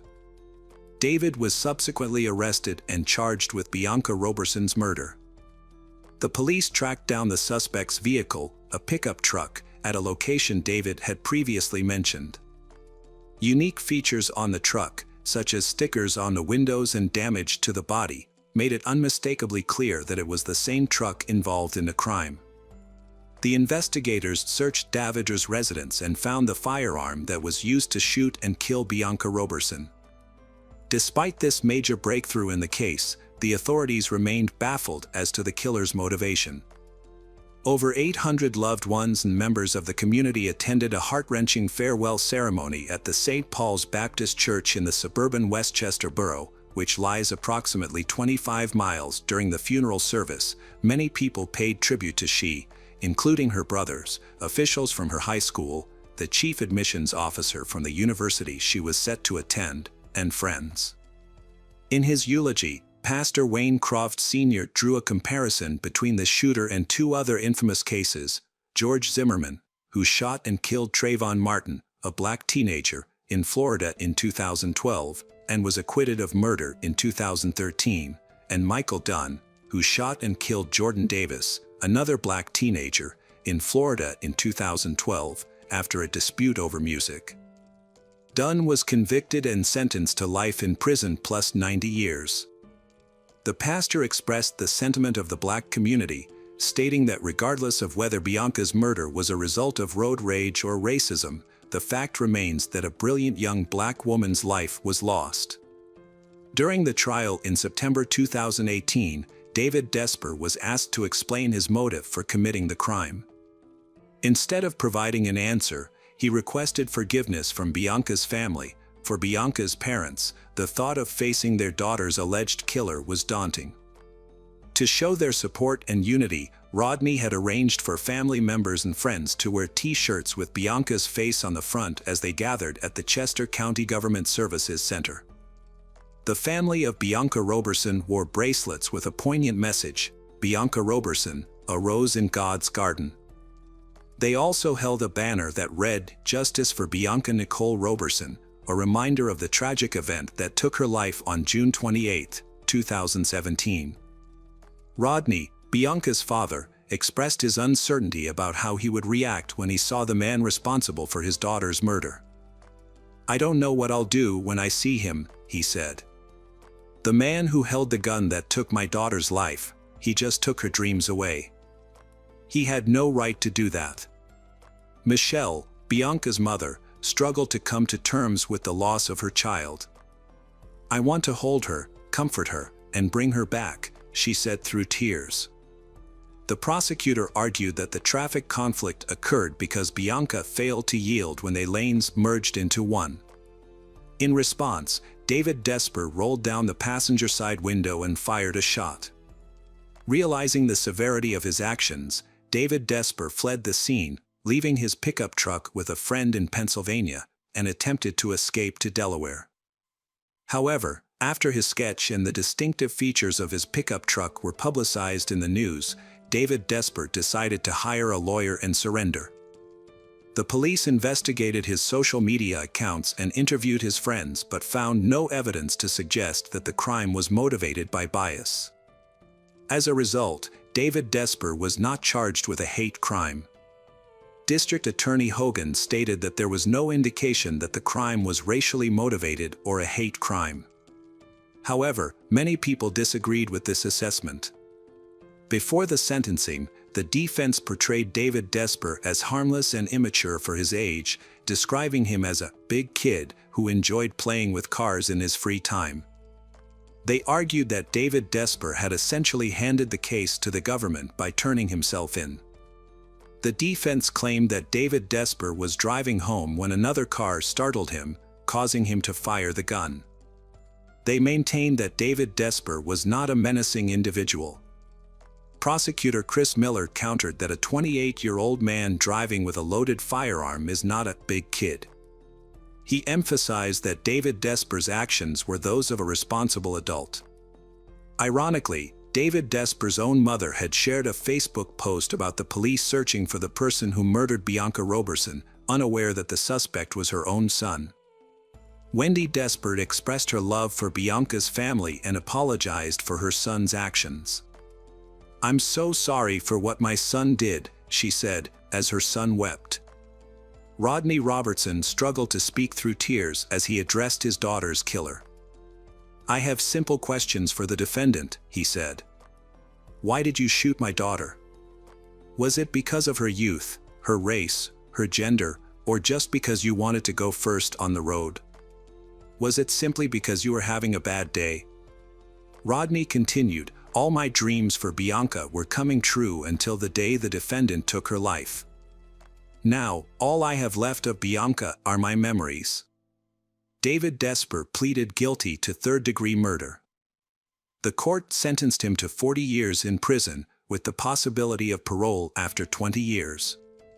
Judge Anne-Marie Wheatcraft became emotional as she announced the sentence, telling Desper, "I don't believe you were afraid, I believe it was anger."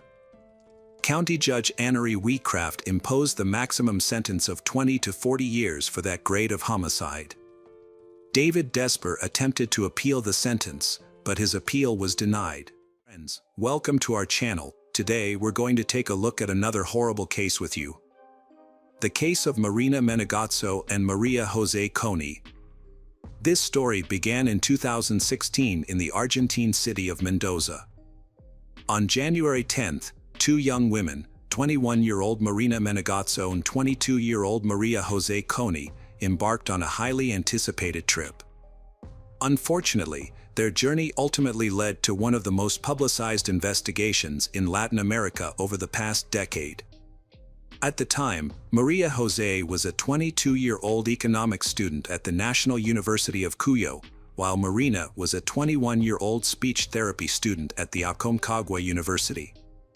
Both women volunteered for an organization that assisted homeless individuals. According to friends and acquaintances, they were two bright and cheerful young women who were extremely close to their families. Marina Menegazzo and Maria Jose Coney embarked on a trip with two friends, but the group eventually parted ways. They girls continued their journey, which began on January 10th. Their route can be tracked through Maria Jose Coney's Instagram posts. On January 13th, they were in Cusco, Peru, an ancient city that was once the capital of the Inca Empire. The next day, January 14th, another photo was posted, also taken in Cusco. A subsequent image was published on January 15th, showing they on a railway bridge near the Machu Picchu hydroelectric power plant. Machu Picchu is a famous ancient Inca city, often referred to as the City Above the Clouds, and is a UNESCO World Heritage Site. Maria Jose Coney and Marina Menegazzo had about 10 days of vacation left and were in no rush to return home. They decided to revisit Montañita, the town in Ecuador where their trip had begun. On February 22nd, Maria Jose Coney posted a photo of herself with Marina Menegazzo on Instagram, which would be her last post. On the same day, they contacted their families in Argentina to let them know they would be returning soon. They planned to take a bus from Ecuador to Lima, Peru, where they would spend the night at a friend's house. From Lima, they would fly to Santiago, Chile on February 25th, and then take a bus to their hometown of Mendoza, Argentina. They informed their relatives that they would be unreachable by phone for a few days due to poor signal reception. However, when their relatives tried to contact them, they were unable to get in touch. As the days passed, there was no activity on Maria Jose Coney and Marina Menegazzo's social media accounts, causing their relatives to become increasingly worried. Marina Menegazzo's sister took to social media to raise awareness about their disappearance. She posted a photo of the girls with a message stating that they had gone missing on Monday, the 22nd, in Montanita, Ecuador, and asked people to share the information. The families were eager to know if they had left the country and boarded a flight, but their attempts to contact the airline were met with no response. The family of Maria Jose Coney and Marina Manazzo tried to get information from they were supposed to stay with before leaving, but they claimed they never showed up. The family then reported they missing to the emergency services in Ecuador and also contacted the Argentine consulate for assistance. The Argentine consulate got involved on February 27th and sent the fingerprints to Ecuador. This was done because a few days earlier, on February 25th, an unidentified woman's body was found in Montanita and taken to Guayaquil. The authorities compared the fingerprints from Argentina with those of the unidentified body and confirmed that the body was that of Maria Jose Coney. On Saturday, February 27th, police investigated the area where Maria Jose Coney's body was discovered and found the body of Marina Manazzo just 43 yards away. Like Marina Manazzo's body, Maria Jose Coney's was also wrapped in a plastic bag and duct tape. According to the Ecuadorian police, the killer attempted to conceal Marina Manazzo's body by placing an object on top of it, which initially prevented its discovery. During the autopsy, the medical expert determined that Maria Jose Coney's death was caused by severe blunt force trauma to the head. Her injuries also included a broken leg, a broken toe, and what authorities described as genital injuries. Additionally, markings on her wrist suggested that she had been restrained. Marina Manazzo died from 6 stab wounds to the neck and had similar wrist markings, indicating that she had also been tied up. The deaths occurred on February 23rd. Toxicology tests revealed that their blood contained a high amount of a psychiatric medication. Based on the circumstances of their deaths, police believed that they had not taken the medication voluntarily and may not have even known they had ingested it. It is likely that someone had mixed the medication into their food or drinks without their knowledge. A breakthrough in the case came just 24 hours after the discovery of the second body. The President and Interior Minister of Ecuador announced that the police had made an arrest, sparking mixed emotions among the victims' families. Alberto Segundo Mina Pon, 33, and Aurelio Eduardo Rodriguez, 39, were taken into custody and quickly confessed to the crime, revealing the events that had transpired. Physical evidence found at the home of one of the suspects, Mina Pon, included bloodstains. The police also recovered Marina's phone, backpack, and other belongings near the house. The rapid arrest and immediate confession of the men were met with skepticism by those following the case, leaving many with unanswered questions. Ecuador's Minister of the Interior, José Serrano, claimed that they checked out of their hotel room on February 22nd at 2 p.m. According to the men's story, they had their money stolen at the hotel, prompting them to hitchhike to Lima. However, the hotel owner disputed this claim, stating that there was no evidence of theft. Marina Manazzo and Maria Jose Coney's families found this explanation hard to believe, particularly since they had credit cards that they could have used if they encountered financial difficulties. The lack of activity on the credit cards suggested that either someone stole both the cash and cards or that the men's story was not true. Moreover, they could have accessed the funds in their account without needing the physical card, but they didn't use the money to book travel or accommodations online. According to Ecuador's Minister of the Interior, Marina Manazzo and Maria Jose Coney's entered a bar and requested 2 glasses of water because they were thirsty and had no money. The bar owner corroborated this account, stating that she provided them with water due to their financial situation. However, it remains unclear whether the money was actually stolen.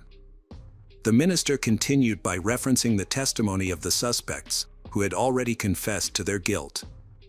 One of the suspects, Pon, stated that around 8 p.m. on that day, Rodriguez informed him about 2 Argentinian girls in a bar. Pon and Rodriguez approached they and started a conversation, during which Marina Manazzo and Maria Jose Coney explained that they were hitchhiking to Lima because they lacked the funds for a bus ticket. This version of events raises several questions. They had purchased plane tickets from Lima to Santiago, Chile, which is over 1,000 miles away. It seems illogical that they would try to save money by hitchhiking and risk missing their flight, which was scheduled for February 25th. This conversation with Pon allegedly took place on the evening of February 22nd, making their decision even more puzzling. However, local police found witnesses who corroborated this unusual story. Since Marina Manazzo and Maria Jose Coney had no money for a hotel or hostel and needed a place to stay for the night, Pon offered to let them stay at his house. They accepted his offer. A taxi driver was found who confirmed that he drove Marina Manazzo, Maria Jose Coney, and Pon to Pon's home. This picture is of the house where Pon resided. After that, Pon returned to the bar with Rodriguez, as reported by Ecuadorian authorities, and continued drinking. Meanwhile, Marina Manazzo and Maria Jose Coney were left alone in the house. The intoxicated men returned home around 2:30 a.m., but Marina Manazzo and Maria Jose Coney were no longer there.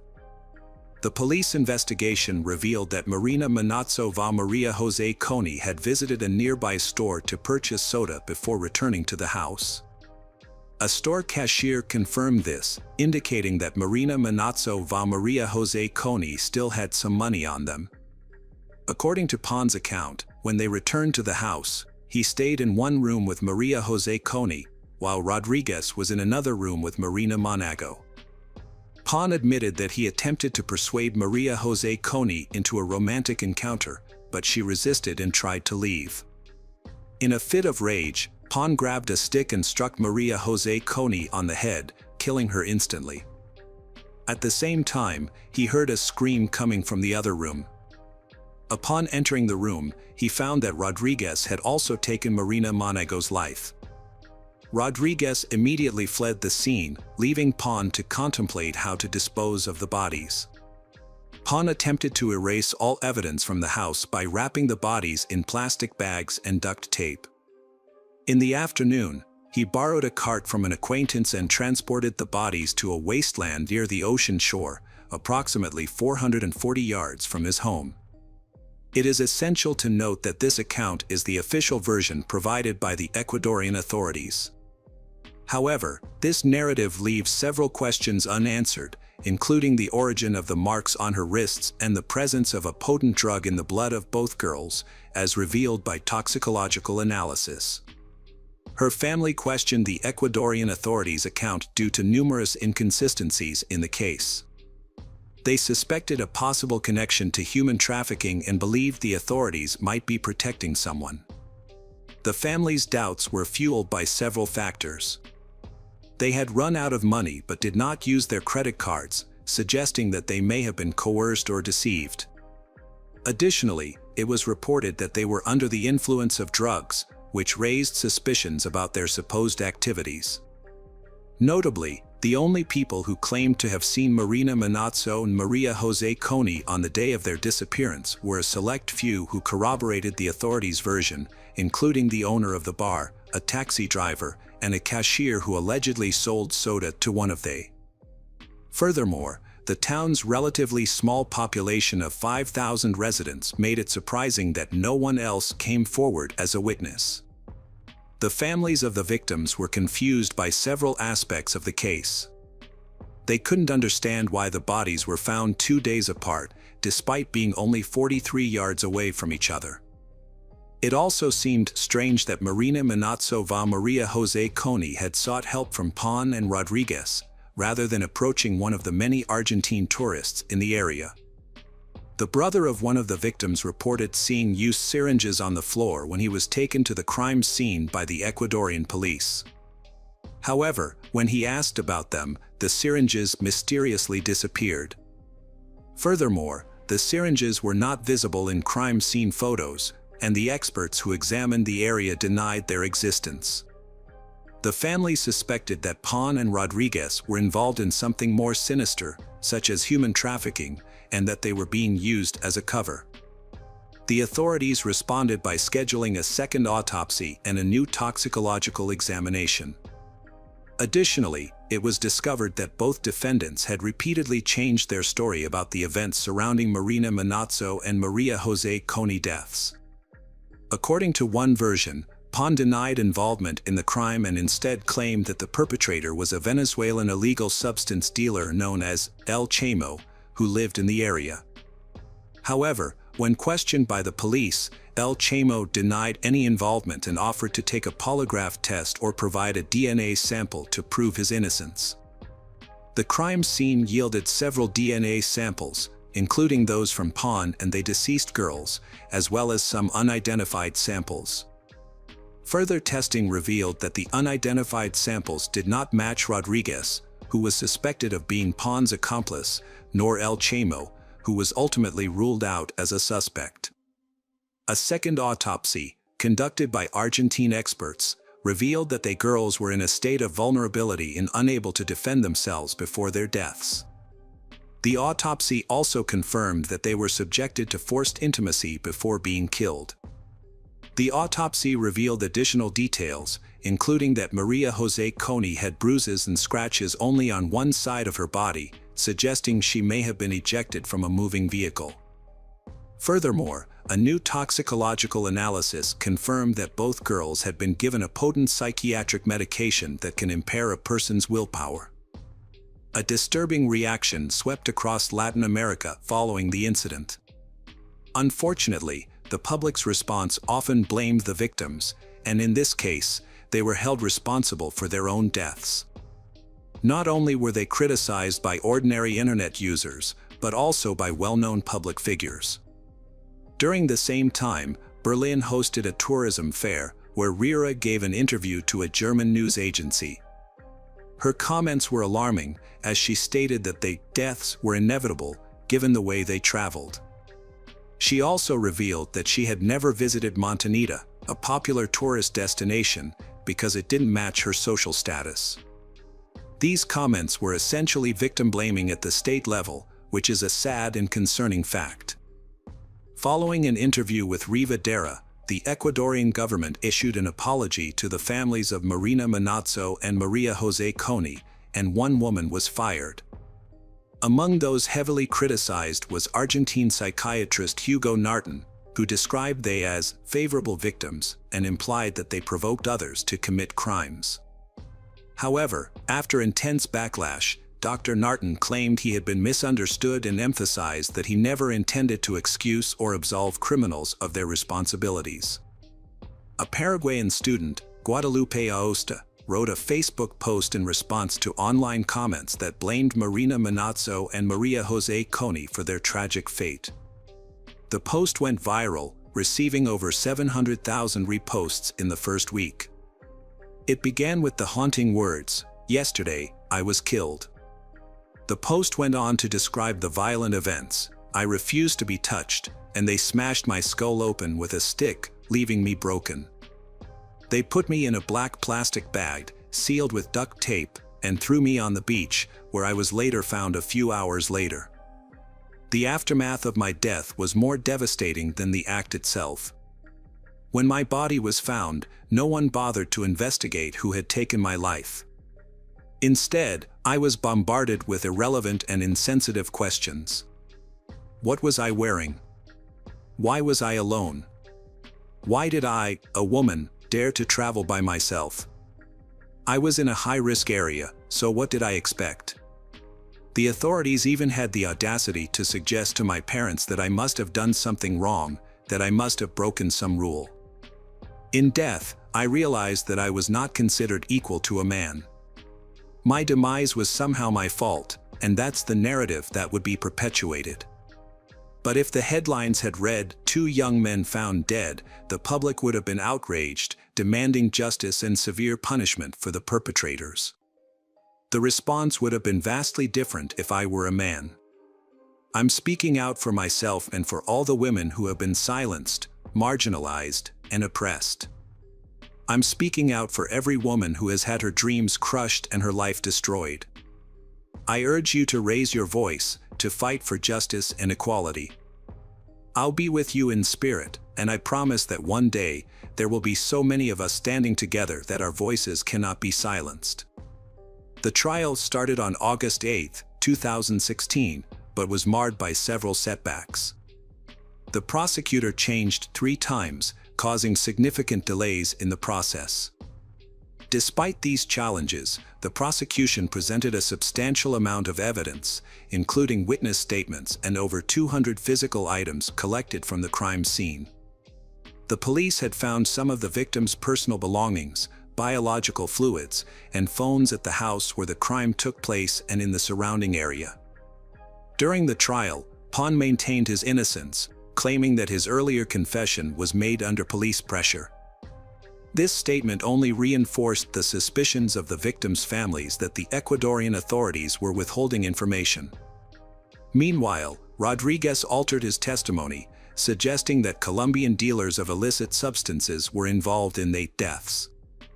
In the trial's first week, the prosecutor revealed that he suspected additional individuals were involved in the case.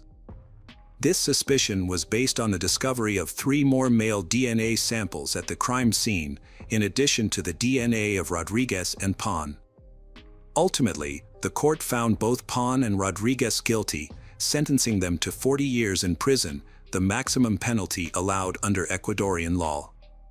In November 2016, Ecuadorian authorities arrested José Luis Pérez Castro, a 34-year-old man, after finding his DNA at the crime scene. Castro's defense team claimed that he had lived in the house a few weeks prior to the incident and that his DNA was present due to a dental infection. They alleged that he had spat blood onto the wall as a result of this infection. However, the defense's explanation for the presence of Castro's DNA on the victims' bodies was that he must have touched an object or piece of furniture that the police had also handled, thereby transferring his DNA. This argument began to fall apart when a dentist testified in court. It was revealed that Castro had contacted the dentist 2 weeks after the bodies of Marina Manazzo and Maria Jose Coney were discovered, asking for a note to confirm his alleged dental infection. The dentist refused to provide the note, as he found no evidence of any health issues during his examination of Castro. A man was ejected from a dentist's office after seeking a medical certificate. The dentist refused to issue one, explaining that there needed to be an underlying medical condition causing pain, which he didn't observe. This denial dismantled his defense.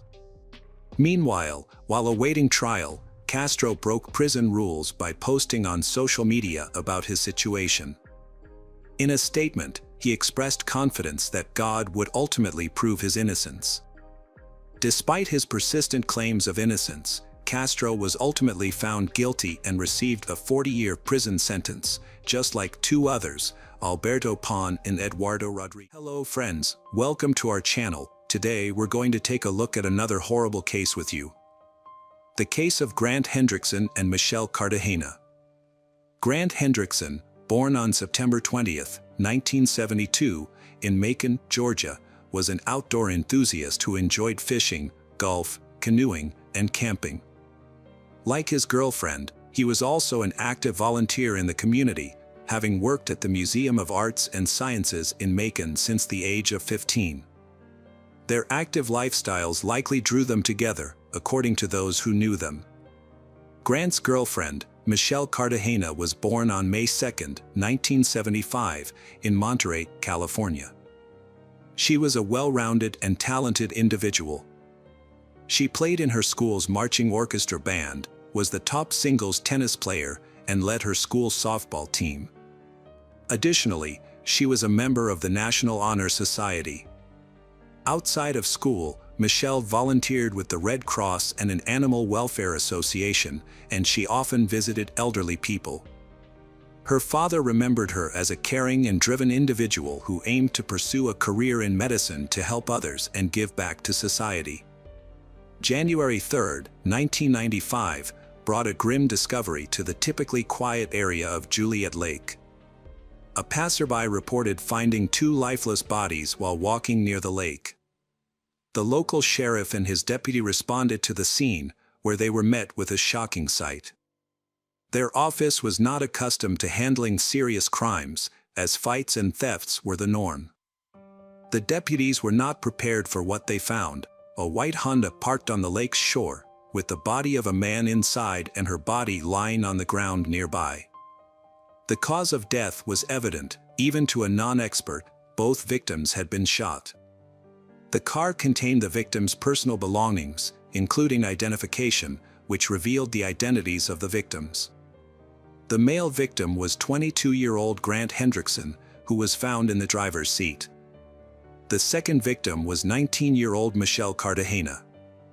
The police were alerted to the incident, and officers from the Major Crimes Unit, along with forensic experts, arrived at the lake. The detectives' attention was immediately drawn to Michelle's body, which was partially exposed with her skirt pulled up, suggesting a possible motive for the crime.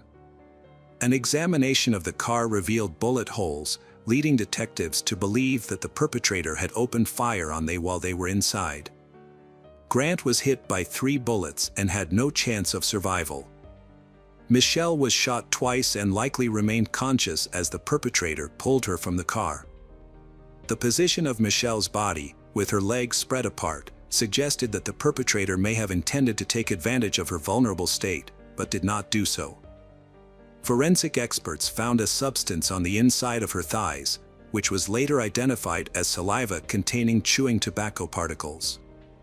The saliva samples were sent to the lab for further analysis. During the crime scene investigation, police discovered important evidence, including bullet casings of 2 different calibers, 13.223 caliber casings and 4 9mm casings.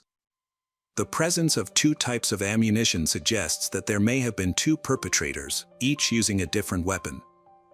The families of Grant and Michelle were shocked and stunned when they learned about the tragedy. They struggled to comprehend who could have committed such a heinous act against their children. As only children, Grant and Michelle were extremely close to their parents. They had been dating for over a year and had already made plans for their future together, including their upcoming wedding. When detectives couldn't identify any enemies or suspects through family and friends, they began investigating further. They visited Mercer University in Macon, where Grant and Michelle were classmates, to gather more information and piece together the events surrounding the tragedy. The police investigation into the deaths of Michelle and Grant was ongoing, but they had not uncovered any significant leads. Both victims were well-liked and respected at the university, with no known conflicts or enemies. Initially, detectives considered the possibility that the killer might have been a man who had romantic feelings for Michelle and was rejected, but this theory was not substantiated and was eventually set aside. A visit to Mercer University did not yield any useful information for the police. However, by reconstructing the events of January 2nd, the detectives learned that Michelle and Grant had gone to a restaurant, followed by a movie. After the film, they headed to a holiday camp at Juliet Lake. The camp was open to the public 24/7 and featured a boat launch, parking area, small dock, and picnic tables. Since it was a free public space, there was no staff or security present on the night of the crime. Other people were in the area, but they did not report anything suspicious. Some individuals did hear loud noises, which they initially dismissed as firecrackers. A witness reported seeing a 1980s Honda CRX speeding out of the parking lot. Meanwhile, investigators found a DNA sample in saliva on Michelle's thigh. However, at the time, DNA technology was still in its early stages. The DNA Identification Act, which allowed the FBI to create a national DNA database, was not passed until 1994. As a result, there was no database to compare the DNA sample to, and it could only be matched by directly comparing it to the perpetrator's DNA. The investigation also included questioning staff at the restaurant and cinema that Grant and Michelle visited before their deaths, but nothing suspicious was found. The authorities considered the possibility that they might have been random victims or had a chance encounter with someone who became violent.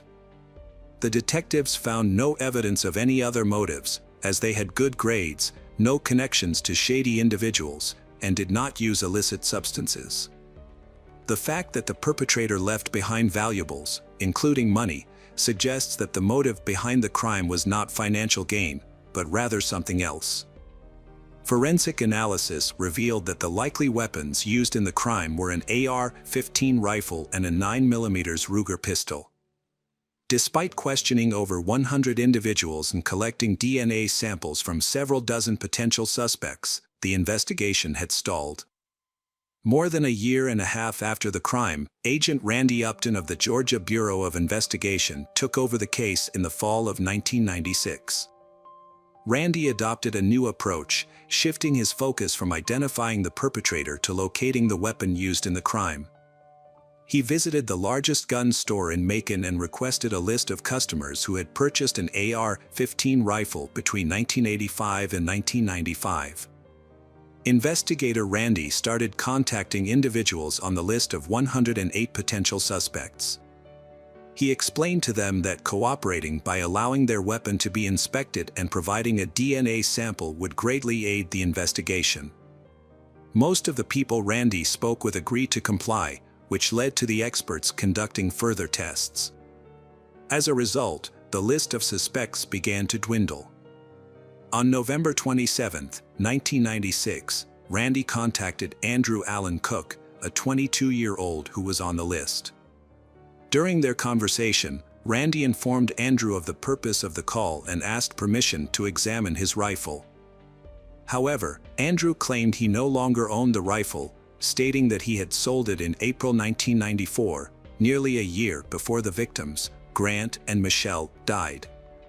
Nonetheless, gun store records showed that this was not possible, as Andrew had actually purchased the rifle in August 1994. Agent Randy became suspicious when Andrew lied to him. When Randy asked Andrew for a DNA sample, Andrew claimed he needed to discuss it with his father, simultaneously an FBI agent, before complying. Instead, Andrew hung up. This evasive behavior made Randy think that Andrew might be the person he was searching for. Investigations revealed that 5 months after Grant and Michelle's murders in 1995, Andrew pawned his rifle at a local gun store. Additionally, in December 1993, someone had bought a Ruger pistol on Andrew's behalf because he was underage at the time. Andrews sold this pistol to a friend in July 1995, shortly after pawning his rifle. This sequence of events suggested that Andrews' decision to get rid of both his rifle and pistol within 6 months of the murders was unlikely to be a coincidence. As the police gathered more information about Andrew, they became increasingly confident that they were on the right track. Further investigation revealed that Andrew had not only disposed of his firearms but also his 1987 Honda CRX, which matched the description of a car seen near the crime scene.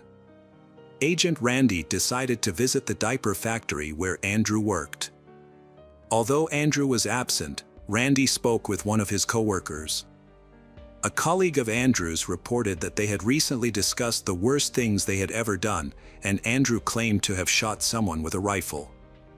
The colleague was skeptical but asked Andrew why he had done it, and Andrew replied that he wanted to see if he could get away with it. The colleague also mentioned that Andrew was a frequent user of chewing tobacco. Another friend testified that Andrew had told him in late November 1996 that he needed to leave town because things were getting hot. These coincidences caught the attention of Agent Randy, who began searching for Andrew Cook, who had not lived with his parents for several years. On December 4, 1996, Agent Randy met with Andrew's father, John, who was also an FBI agent with 29 years of experience. Agent Randy explained that he was investigating the crime at Juliet Lake and wanted to speak with Andrew, but couldn't find him. John was familiar with the case of Grant and Michelle from the news, but had not been involved in the investigation. He told Agent Randy that he didn't consider Andrew a suspect, but promised to find him and talk to him. Later that day, John was able to reach Andrew by phone. John Cook's world was turned upside down when his son, Andrew, revealed a shocking truth. A detective had been searching for Andrew in connection with a crime at Juliet Lake, and John had asked his son if he knew anything about it. Andrew's response was devastating. "Daddy, I'm not telling you. You're one of them, you're a cop." John's next question was laced with hope that his son would deny any involvement. "Were you the one who did the shooting?" he asked. After a brief pause, Andrew confirmed his worst fears, saying yes. Andrew explained that he had been fishing at Juliet Lake on the night of the incident. A couple had arrived, and he had gotten into an argument with the driver, Grant. According to Andrew, Grant had threatened him with a pistol, prompting Andrew to grab his rifle and commit an irreversible act. John urged his son to turn himself in to the authorities, but Andrew refused, saying he would rather disappear. John was stunned by his son's confession, but he maintained his professional composure. The next day, he visited the Monroe County Sheriff's Office and reported his son's confession. At the time, no one was aware that Andrew had been arrested earlier that morning in a nearby county for illegally hunting deer in Turkey. He had given a false name, but his true identity was quickly discovered by Agent Randy. Randy then traveled to Jones County to speak with Andrew. Unbeknownst to Randy, Andrew had already confessed everything to his father the day before. When Randy arrived at the Jones County Sheriff's Office, he introduced himself and asked Andrew if he would be willing to answer a few questions. Andrew responded, "It's been 2 years, and you still don't have any evidence. I used to own a Honda, a rifle, and a Ruger, but now you're just trying to frame me." Andrew told the sheriff that if they helped his father get a lawyer, he would reveal the entire truth. After being transferred to Monroe County, Andrew's father, John, was allowed a private conversation with him. When John hugged his son, both men broke down in tears. Andrew confessed to his father that he wasn't at the lake to fish on the night of the crime. Instead, he claimed to have arrived after the victims, Grant and Michelle, were already there. Andrew's story went that he had fired multiple shots from his rifle, then used his pistol to fire additional shots. He then pulled Michelle's body out of the car in an attempt to mislead the police. As an extra precaution, Andrew spat on Michelle to prevent the police from linking him to the crime through saliva analysis.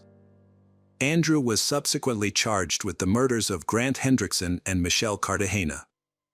The police gathered additional evidence to support his confession, including tracing the ownership of the rifle and pistol used in the crime. Forensic examination of the guns confirmed that they were indeed the ones used to kill Michelle and Grant. Andrew Cook's DNA was matched to the saliva found on Michelle's body, further implicating him in the crime. The trial took place in 1998, during which John Andrew, Andrew's father, spoke and apologized to the families of the victims, Grant and Michelle. He acknowledged that his apologies would not bring them peace and expressed regret for not recognizing the evil that had consumed his son. Andrew Cook was found guilty on March 19, 1998, and was sentenced to death. He exhausted all his appeals, and the execution was scheduled for February 22, 2013. However, 3 days before the scheduled execution, Andrew's attorneys filed a clemency appeal, arguing that he was mentally unstable and required treatment. The State Board of Pardons and Paroles considered the appeal but ultimately voted against clemency. On February 22, 2013, Andrew Cook's family visited him in prison to bid their final farewell. Before his execution, he was granted the opportunity to choose his last meal, which consisted of a steak, baked potatoes, fried shrimp, lemon pie, and soda. As he lay strapped to a gurney in the death chamber, Andrew delivered his final words, expressing remorse for his actions. "I'm sorry," he said. "I won't ask you to forgive me, as I struggle to forgive myself." He then thanked his family for their unwavering support and apologized for the pain he had caused them, stating, "I'm sorry I took so much from you all." At 11:08 p.m., the lethal injection was administered. 14 minutes later, Andrew Cook, 38, was pronounced dead. Following the execution, Mary Hendrickson, the mother of one of the victims, expressed relief that justice had finally been served after 18 long years.